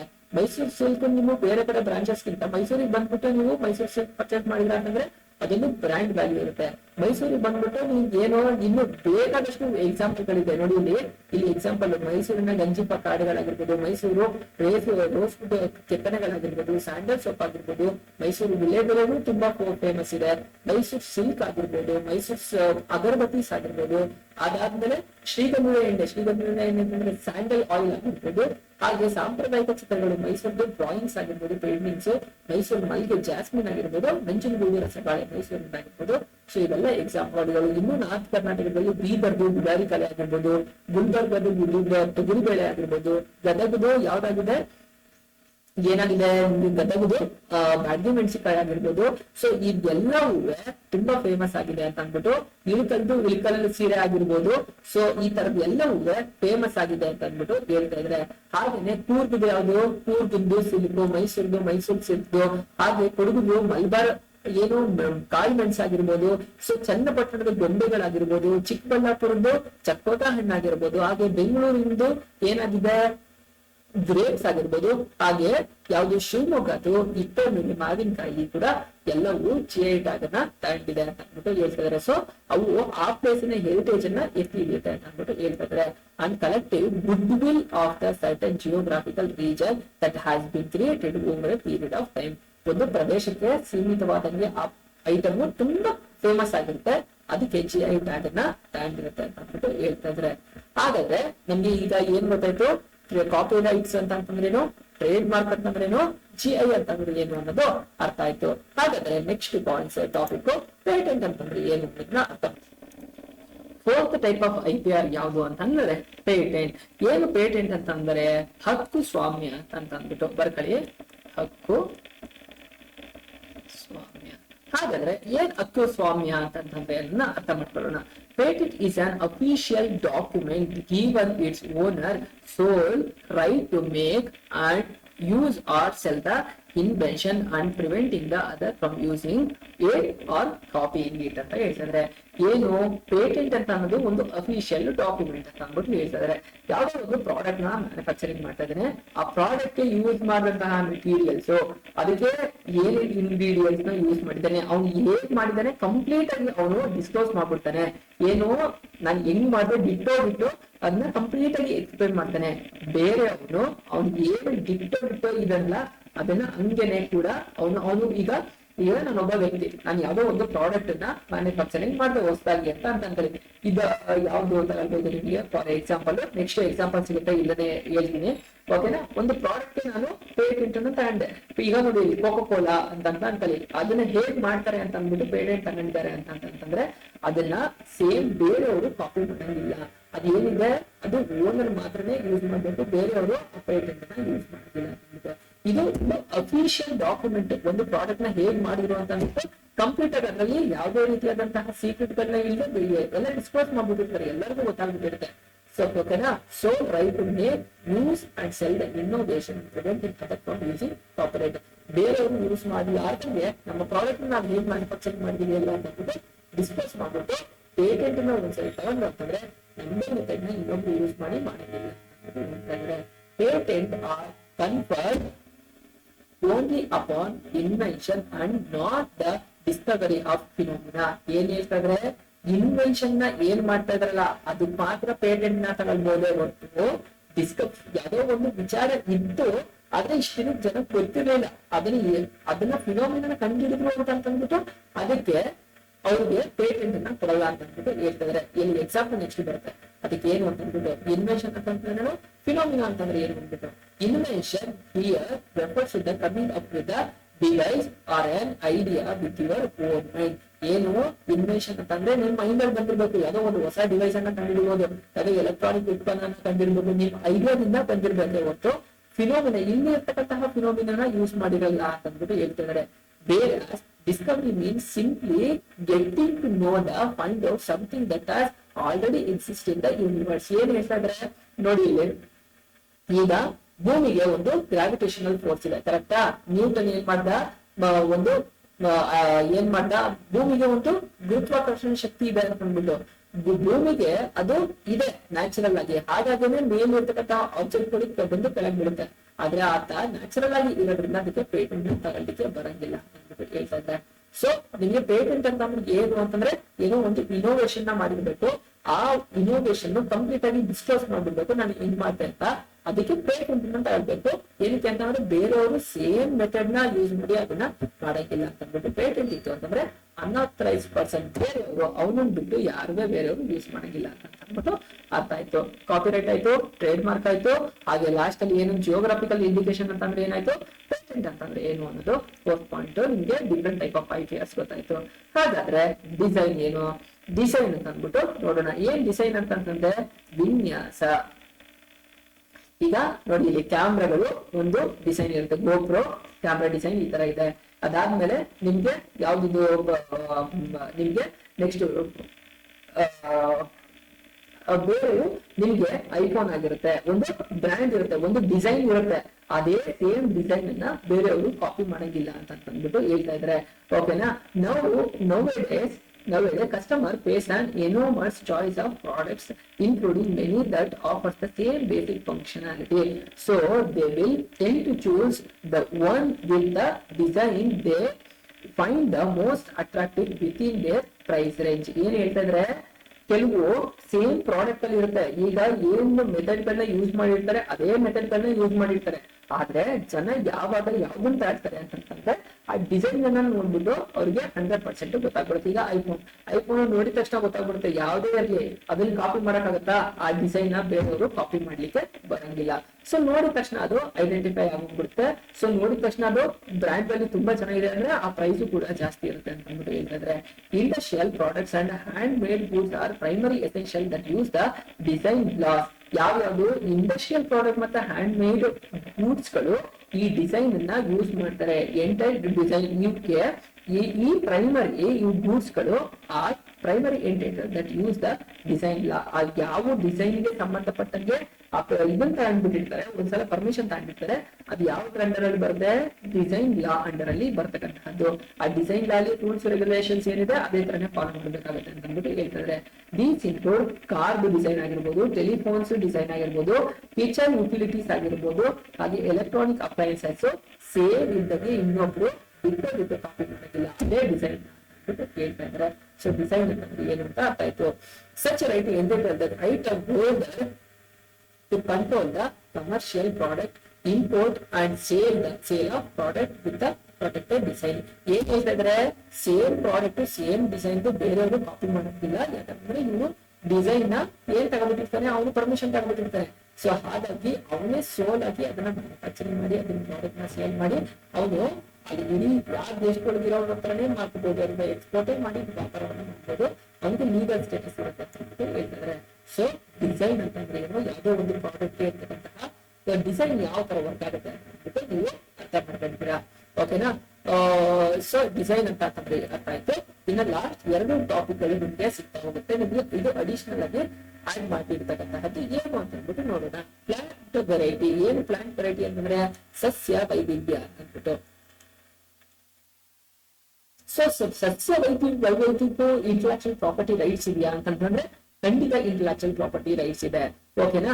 ಅನಿಮಲ್ ಅಂಡ್ ಪ್ಲಾಂಟ್ ಬ್ರೀಡ್ಸ್ ಅದು ಏನು ಅಂತ ಅಂದ್ಬಿಟ್ಟು ಅರ್ಥ ಮಾಡ್ಕೊಳ್ಳೋಣ. Animals and plant breeds are the enjoy the special right over the species or varieties of the flora and fauna breed by them. ಏನ್ ಹೇಳ್ತಿದ್ರೆ, ಒಂದು ಪ್ರಾಣಿನೇ ಆಗಿರ್ಲಿ ಸಸ್ಯನೇ ಆಗಿರ್ಲಿ ಹೊಸ ತರದ ತಳಿ ಏನಾದ್ರು ಬಂತು ಅಂತಂದ್ರೆ ಅದು ಕೂಡ ಇಂಟೆಲೆಕ್ಚುಯಲ್ ಪ್ರಾಪರ್ಟಿ ರೈಟ್ಸ್ ಅಂಡರಲ್ಲೇ ಬರುತ್ತೆ ಅಂತ ಅಂದ್ಬಿಟ್ಟು ಹೇಳ್ತಿದ್ದಾರೆ. ಫ್ಲೋರಾ ಅಂದ್ರೆ ಸಸ್ಯಗಳು, ಫನ ಅಂತಂದ್ರೆ ಪ್ರಾಣಿ ವರ್ಗ ಅಂತ ಅಂದ್ಬಿಟ್ಟು ಫ್ಲೋರಾ ಫನಾನು ಕೂಡ ಯಾವುದೋ ಇಂಟೆಲೆಕ್ಚುಯಲ್ ಪ್ರಾಪರ್ಟಿ ರೈಟ್ಸ್ ಅಂಡರ್ ಅಲ್ಲಿ ಬರುತ್ತೆ.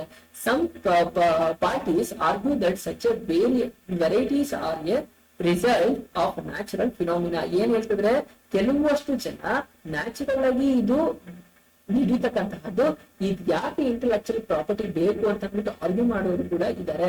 However they are usually the representative of gene combination and skilful natural selection ಅಂತ ಹೇಳ್ತಾ ಇದ್ರೆ. ಏನು, ಈಗ ಯಾವುದೋ ಹೊಸ ಬ್ರೀಡ್ ಆಫ್ ಪ್ರಾಣಿಯನ್ನ ಮಾಡ್ತಾ ಇದಾರೆ ಅಂತಂದ್ರೆ ಅದೇನು, ಅದು ಇಂಟೆಲೆಕ್ಚುಯಲ್ ಪ್ರಾಪರ್ಟಿ ರೈಟ್ಸ್ ಅಂತರಲ್ಲಿ ಬರ್ತಕ್ಕಂಥದ್ದು. ಯಾವುದೋ ರೀತಿಯಾದಂತಹ ಒಂದು ಸಸ್ಯ ವರ್ಗವನ್ನ ಮಾಡ್ತಾ ಇದ್ದಾರೆ, ಹೊಸ ತರದ್ದು ಕಾಂಬಿನೇಷನ್ ಮಾಡಿ ಅಂತಂದ್ರೆ ಹೊಸ ಜೀನ್ ಪ್ರೊಡ್ಯೂಸ್ ಮಾಡ್ತಾ ಇದಾರೆ ಅಂತಂದ್ರೆ ಏನು, ಅದನ್ನ ಆರ್ಗ್ಯೂ ಮಾಡೋರು ಇದ್ದಾರೆ ಹೌದು, ಆದ್ರೆ they are usually representative of gene combination ಮಾಡಿ ಹೊಸ ತಳಿಯನ್ನ ಕಂಡುಹಿಡಿದಿರ್ತಾರೆ. ಕರೆಕ್ಟಾ? ಈಗ ಭತ್ತದ ವೆರೈಟೀಸ್ ಆಗಿರ್ಬೋದು, ಈಗ ಹಸುಗಳ ವೆರೈಟೀಸ್ ಆಗಿರ್ಬೋದು, ಅಥವಾ ಆಡು ಕುರಿಗಳ ವೆರೈಟೀಸ್ ಆಗಿರ್ಬೋದು, ಬೇರೆ ಬೇರೆ ತರದ್ದು ಸಿಗ್ತಾ ಹೋಗುತ್ತೆ. ಕರೆಕ್ಟಾ? ವೆರೈಟೀಸ್ ಗಳು ಸಿಗ್ತಾ ಹೋಗುತ್ತೆ. ಕುರಿಗಳಲ್ಲೇ ನಿಮ್ಗೆ ಬನ್ನೂರು ಕುರಿ, ಬೇರೆ ಬೇರೆ ಪ್ಲೇಸ್ ಗಳಲ್ಲಿ ಬೇರೆ ಬೇರೆ ತರದ ಕುರಿಗಳು ಫೇಮಸ್ ಆಗಿರುತ್ತೆ ಅಂತ ಅಂದ್ಬಿಟ್ಟು ಹೇಳ್ತಾ ಇದ್ರೆ. ಅದು ಕೂಡ ಅದು ಪ್ಲಾಂಟ್ ವೆರೈಟಿ ಆಗಿದೆ. A number of laws govern the right available to plant variety and their breeds, the primary one being the Plant Variety Protection Act of 1970 and Utility Patent Act of 1986 ಅಂತ ಹೇಳ್ತಿದ್ದಾರೆ. So plant ವೆರೈಟಿಗೆ ಸಂಬಂಧಪಟ್ಟಂಗೆ ಬಹಳಷ್ಟು legal status ಮತ್ತೆ ಲಾಗಳು relate ಆಗುತ್ತೆ ಅಂತ ಅಂದ್ಬಿಟ್ಟು ಹೇಳ್ತಿದ್ರೆ. ಅದು ಯಾವುದು ಅಂತಂದ್ರೆ the plant variety protection act of 1970 ಪ್ರಕಾರ ಆ ಪ್ಲಾಂಟ್ ವೆರೈಟಿ ಏನಿದೆಯಲ್ಲ ಅದಕ್ಕೆ ಇಂಟೆಲೆಕ್ಚುಯಲ್ ಪ್ರಾಪರ್ಟಿ ರೈಟ್ ಸಿಗುತ್ತೆ ಅಂತ ಅಂದ್ಬಿಟ್ಟು ಹೇಳ್ತಿದ್ದಾರೆ. ಆ ಆಕ್ಟ್ ಅದಕ್ಕೆ ಪ್ಲಾಂಟ್ ಗೆ ಸಂಬಂಧಪಟ್ಟಂತಹ ಕಂಪ್ಲೀಟ್ ಎಲ್ಲವನ್ನು ಡೀಲ್ ಮಾಡುತ್ತೆ ಅಂದ್ಬಿಟ್ಟು ಹೇಳ್ತಿದ್ದಾರೆ. ಹಾಗಾದ್ರೆ ಈ ಚಾಪ್ಟರ್ ನ ಯಾವುದು MSME ಅಂಡ್ ಬಿಸಿನೆಸ್ ಆಂಟರ್ಪ್ರಿನರ್ಶಿಪ್ ನ ಲಾಸ್ಟ್ ಕಾನ್ಸೆಪ್ಟ್ ಏನು ಅನ್ನೋದನ್ನ ಅರ್ಥ ಮಾಡ್ಕೊಳ್ಳೋಣ. Semi conductor integrated circuit layout design ಅಂತ ಅಂದ್ಬಿಟ್ಟು ಹೇಳ್ತಾ ಇದ್ರೆ. ಈ semi conductor integrated circuit layout design ಎಲ್ಲಿ ಸಿಗುತ್ತಪ್ಪ ಅಂತಂದ್ರೆ ನಮ್ಗೆ ಮಾರ್ಕೆಟ್ ಅಲ್ಲಿ ಹೋದಾಗ ಡೈರೆಕ್ಟ್ ಆಗಿ ನಮ್ಮ ಕಣ್ಣಿಗಳಿಗೆ ಬಿಡುತ್ತಿಲ್ಲ. ಏನಕ್ಕೆ ಅಂತಂದ್ರೆ ಸೆಮಿ ಕಂಡಕ್ಟರ್ಸ್ ಮತ್ತೆ ಸರ್ಕ್ಯೂಟ್ಸ್ ಗಳಿಗೆ ಏನಿದೆಯಲ್ಲ ಇವೆಲ್ಲ ಲ್ಯಾಪ್ಟಾಪ್ ಒಳಗಾಗಿರ್ಲಿ ಅಥವಾ ಕಂಪ್ಯೂಟರ್ ಆಗಿರ್ಲಿ ಮೊಬೈಲ್ಸ್ ಆಗಿರ್ಲಿ ಅದ್ರ ಒಳಗೆ ಇರ್ತಕ್ಕಂತಹದ್ದು ನಾವು ಡೈರೆಕ್ಟ್ ಆಗಿ ನೋಡ್ಲಿಕ್ಕೆ ಸಿಗೋದಿಲ್ಲ ಎಷ್ಟೊಂದ್ ಸತಿ ಅಂತ ಅಂದ್ಬಿಟ್ಟು ಹೇಳ್ತಾ ಇದ್ರೆ. ಇದಕ್ಕೂ ಕೂಡ ಇಂಟೆಲೆಕ್ಚುಯಲ್ ಪ್ರಾಪರ್ಟಿ ರೈಟ್ಸ್ ಅಪ್ಲಿಕಬಲ್ ಆಗುತ್ತೆ ಅಂತ ಅಂದ್ಬಿಟ್ಟು ಹೇಳ್ತಾ ಇದ್ರೆ. Semi conductors are the important part of the computer chip. ಏನ್ ಹೇಳ್ತಿದ್ರೆ, ಒಂದು ಕಂಪ್ಯೂಟರ್ ಗೆ ವರ್ಕ್ ಆಗ್ಬೇಕು ಅಂತಂದ್ರೆ ಅದ್ರ ಒಳಗೆ ಇರ್ತಕ್ಕಂತಹ ಸೆಮಿ ಕಂಡಕ್ಟರ್ ತುಂಬಾ ಇಂಪಾರ್ಟೆಂಟ್ ಅಂತ ಹೇಳ್ತಾ ಇದ್ರೆ. Design to perform electronic circuit function. Circuitry function. ಆ ಒಂದು ಈಗ ಲ್ಯಾಪ್ಟಾಪ್ ಇದೆ, ಲ್ಯಾಪ್ಟಾಪ್ ಕ್ಲೀನ್ ಆಗಿ ವರ್ಕ್ ಆಗ್ಬೇಕು ಅಂತಂದ್ರೆ ಒಳಗಡೆ ಇರ್ತಕ್ಕಂತಹ ಏನು ಡಿಸೈನ್ಗಳು ಕ್ಲಿಪ್ಗಳು ಕರೆಕ್ಟ್ ಆಗಿ ವರ್ಕ್ ಮಾಡ್ಬೇಕು. ವರ್ಕ್ ಮಾಡದೆ ಹೋದ್ರೆ ಆಗುತ್ತಾ, ವರ್ಕ್ ಮಾಡದೆ ಹೋದ್ರೆ ಆ ಐಟಮ್ ಇಲ್ಲದೆ ಹೋದ್ರೆ ಆಗುತ್ತಾ, ಆ ಸರ್ಕ್ಯೂಟ್ಸ್ ಗಳು ಇಲ್ಲ ಅಂತಂದ್ರೆ ಅದು ಕಂಪಲ್ಸರಿ ಇದ್ರೆ ಇರೋದಕ್ಕೆ ಮಾತ್ರ ಒಂದು ಸಿಸ್ಟಮ್ ಎಲೆಕ್ಟ್ರಾನಿಕ್ ಡಿವೈಸಸ್ ಗಳು ವರ್ಕ್ ಆಗ್ತಾ ಇದೆ. ಅಂತವನ್ನ ಸೆಮಿ ಕಂಡಕ್ಟರ್ ಇಂಟಿಗ್ರೇಟೆಡ್ ಸರ್ಕ್ಯೂಟ್ಸ್ ಅಂತ ಅಂದ್ಬಿಟ್ಟು ಹೇಳ್ತಾ ಇದ್ರೆ, ಆ ಫಂಕ್ಷನ್ ಮಾಡ್ತಾ ಇರುತ್ತೆ ಅಂತ ಅಂದ್ಬಿಟ್ಟು ಹೇಳ್ತಾ ಇದ್ರೆ. The semiconductor layout design refer to the design or layout ಅಂತ ಹೇಳ್ತಾ ಇದ್ರೆ, ಅದು ಈಗ ನೋಡಿ ಸೆಮಿ ಕಂಡಕ್ಟರ್ ಇಲ್ಲಿ ತುಂಬಾ ಸಿಸ್ಟಮ್ಯಾಟಿಕ್ ಆಗಿದೆ, ಕರೆಕ್ಟಾ?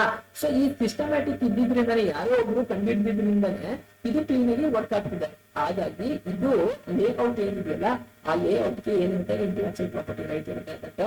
Semi conductor layout design refer to the design or layout of transistor and other elements involve in circuit working computer ಅಂತ ಅಂದ್ಬಿಟ್ಟು ಹೇಳಿದ್ದಾರೆ. ಒಂದು ಕಂಪ್ಯೂಟರ್ ಅಥವಾ ಯಾವುದೋ ಒಂದು ಸಿಸ್ಟಮ್ ವರ್ಕ್ ಆಗ್ಬೇಕು ಅಂತಂದ್ರೆ ಆ ಸರ್ಕ್ಯೂಟ್ ಗಳಿಗೆ ಏನೋ ಒಬ್ರು ಮ್ಯಾನುಫ್ಯಾಕ್ಚರಿಂಗ್ ಮಾಡಿ ಅದನ್ನ ಡಿಸ್ಪೋಸ್ ಮಾಡಿರ್ತಾರೆ. ಸೊ ನಾವ್ ಈ ತರದ್ದು ಹೊಸದು ಇನೋವೇಷನ್ ನ ಕಂಡುಹಿಡಿದಿದ್ವಿ, ಇದರಿಂದ ಈ ಸಿಸ್ಟಮ್ ವರ್ಕ್ ಆಗ್ತಿದೆ ಅಂತ ಅಂದ್ಬಿಟ್ಟು. ಸೊ ಆವಾಗ ಇಂಟೆಲೆಕ್ಚುಯಲ್ ಪ್ರಾಪರ್ಟಿ ರೈಟ್ ಅದಕ್ಕೆ ಸಿಗುತ್ತೆ. Special rights R conferred for the protection of semi conductor integrated circuits layout is designed so that the rival companies do not copy the design and sell it as their own. ಏನ್ ಹೇಳ್ತಂದ್ರೆ, ಈಗ ಯಾರೋ ಒಂದು circuit ನ ಕಂಡುಹಿಡಿದ ಒಳಗೆ, ಕರೆಕ್ಟಾ? ಅದರಿಂದ system ತುಂಬಾ ಚೆನ್ನಾಗಿ ವರ್ಕ್ ಮಾಡ್ತಾ ಇದೆ ಅಂತಂದ್ರೆ ಅದಕ್ಕೆ ಇಂಟೆಲೆಕ್ಚುಯಲ್ ಪ್ರಾಪರ್ಟಿ ರೈಟ್ಸ್ ಅಂಡರ್ ಅಲ್ಲಿ ಅವರು ತಗೊಂಡ್ಬಿಟ್ಟಿರ್ತಾರೆ, ಪರ್ಮಿಷನ್ ನ ತಗೊಂಡಿರ್ತಾರೆ. ಸೊ ಯಾವ್ದೋ ಹೊಸ ಬಿಸ್ನೆಸ್ ಅವರು ಬಂದ್ರು ಅಂತಂದ್ರೆ ಅಥವಾ ಯಾವ್ದೋ ಹೊಸಬ್ರು ಬಂದು ಅದನ್ನ ಯೂಸ್ ಸೇಮ್ ಡಿಟೋನೆ ಕಾಪಿ ಮಾಡಿ ಯೂಸ್ ಮಾಡ್ಕೊಂಡು ಅವ್ರ ನೇಮಲ್ಲಿ ಮಾರಕ್ಕೆ ಆಗೋದಿಲ್ಲ. ಯಾಕಂದ್ರೆ ಇವನು ಒಂದಷ್ಟು ಕಷ್ಟಗಳನ್ನ ಪಟ್ಟು ಒಂದಷ್ಟು ಏನೇನೋ ಐಡಿಯಾಗಳನ್ನ ಯೂಸ್ ಮಾಡಿ ಅದನ್ನ ಕಂಡುಹಿಡಿದಿರ್ತಾನೆ. ಹಾಗಾಗಿ ಅದನ್ನ ತಗೊಳಕ್ ಆಗಂಗಿಲ್ಲ ಅಂತ ಅಂದ್ಬಿಟ್ಟು ಅರ್ಥ ಆಗಿದೆ. So intellectual property rights under ಅಲ್ಲಿ 7 ಡಿಫ್ರೆಂಟ್ ಟೈಪ್ ಯಾವ್ಯಾವ್ದು ಬರುತ್ತೆ ಎಲ್ಲವನ್ನ ಅರ್ಥ ಮಾಡ್ಕೊಂಡಿದ್ದೀರಾ. ಸೊ ಕ್ವಿಕ್ ಆಗಿ ಈ ಚಾಪ್ಟರ್ ನಲ್ಲಿ ಏನೇನ್ ಮೊದಲಿಂದ ನೋಡಿದೀರಾ ಅಂತ ಅನ್ನೋದನ್ನ ಅರ್ಥ ಮಾಡ್ಕೊಳ್ಳೋಣ. ಹಾಗಾದ್ರೆ ನಾವು ಏನೇನನ್ನ ಅರ್ಥ ಮಾಡ್ಕೊಂಡು ಇವತ್ತಿನ ಚಾಪ್ಟರ್ ಅಲ್ಲಿ MSME ಈ ಚಾಪ್ಟರ್ ನಿಮ್ಮ ಎಕ್ಸಾಮ್ ಪಾಯಿಂಟ್ ಆಫ್ ವ್ಯೂ ಅಲ್ಲಿ ಎಷ್ಟು ಮಾರ್ಕ್ಸ್ ಬರುತ್ತೆ ಅಂತ ಅಂದ್ಬಿಟ್ಟು 8 ಮಾರ್ಕ್ಸ್ ಬರುತ್ತೆ. ಒಟ್ಟು ಟೋಟಲ್ ನಿಮಗೆ 4 ಕ್ವಶನ್ ಅಪಿಯರ್ ಆಗುತ್ತೆ. ಪಾರ್ಟ್ ಎ 2, ಪಾರ್ಟ್ ಬಿ ಅಲ್ಲಿ 1, ಪಾರ್ಟ್ ಸಿ ಅಲ್ಲಿ 1 ಅಂದ್ಬಿಟ್ಟು ಗೊತ್ತಾಯ್ತು. ಹಾಗಾದ್ರೆ MSME ಅಂತ ಅನ್ನೋದು ಮೀನಿಂಗ್ ಏನು, MSME ಯಾವ್ದ್ರ ಆಧಾರದ ಮೇಲೆ ಅದನ್ನ ಮೀನಿಂಗ್ ಅನ್ನ ಹೇಳ್ತಾರೆ, ಅದ್ರದ್ದು ಟರ್ನ್ ಓವರ್ ಮತ್ತೆ investment on plant and missionary ಏನು ಅನ್ನೋದನ್ನ ಕಂಪ್ಲೀಟ್ ಆಗಿ ಅರ್ಥ ಮಾಡ್ಕೊಂಡಿದ್ದೀರಾ. ಒಂದು MSME ರೋಲ್ಗಳು, ಕೆಲಸ ಕಾರ್ಯಗಳು ಏನೇನ್ ಮಾಡುತ್ತೆ, ಅದರಿಂದ ನಮ್ಮ ದೇಶ ಹೇಗೆ ಡೆವಲಪ್ ಆಗುತ್ತೆ ಅಂತ ನೋಡಿದಿರಾ. ಅದಕ್ಕೆ ಇರ್ತಕ್ಕಂತಹ ಚಾಲೆಂಜಸ್ ಗಳು MSME ಏನು ಫೇಸ್ ಮಾಡ್ತಿದೆ, ಪ್ರಾಬ್ಲಮ್ಸ್ ಗಳು ಏನು ಫೇಸ್ ಮಾಡ್ತಿದೆ ಅಂತ ಅಂದ್ಬಿಟ್ಟು ನೋಡಿದಿರಾ. ಆಂಟರ್ಪ್ರಿನರ್ಶಿಪ್ ಡೆವಲಪ್ಮೆಂಟ್ ಗೆ ಇರ್ತಕ್ಕಂತಹ ಕ್ಯಾರೆಕ್ಟರಿಸ್ಟಿಕ್ಸ್ ಗಳು ಏನು ಅನ್ನೋದನ್ನ ಕಂಪ್ಲೀಟ್ ಆಗಿ ಅರ್ಥ ಮಾಡ್ಕೊಂಡಿದ್ದೀರಾ. ಈ ಚಾಪ್ಟರ್ ನ ಮೇನ್ ಕಾನ್ಸೆಪ್ಟ್ ಆದಂತಹ ಇಂಟೆಲೆಕ್ಚುಯಲ್ ಪ್ರಾಪರ್ಟಿ ರೈಟ್ಸ್, ಬೌದ್ಧಿಕ ಆಸ್ತಿ ಹಕ್ಕು ಅಂತಂದ್ರೆ ಏನು ಅಂತ ಅರ್ಥ ಮಾಡ್ಕೊಂಡಿದ್ದೀರಾ.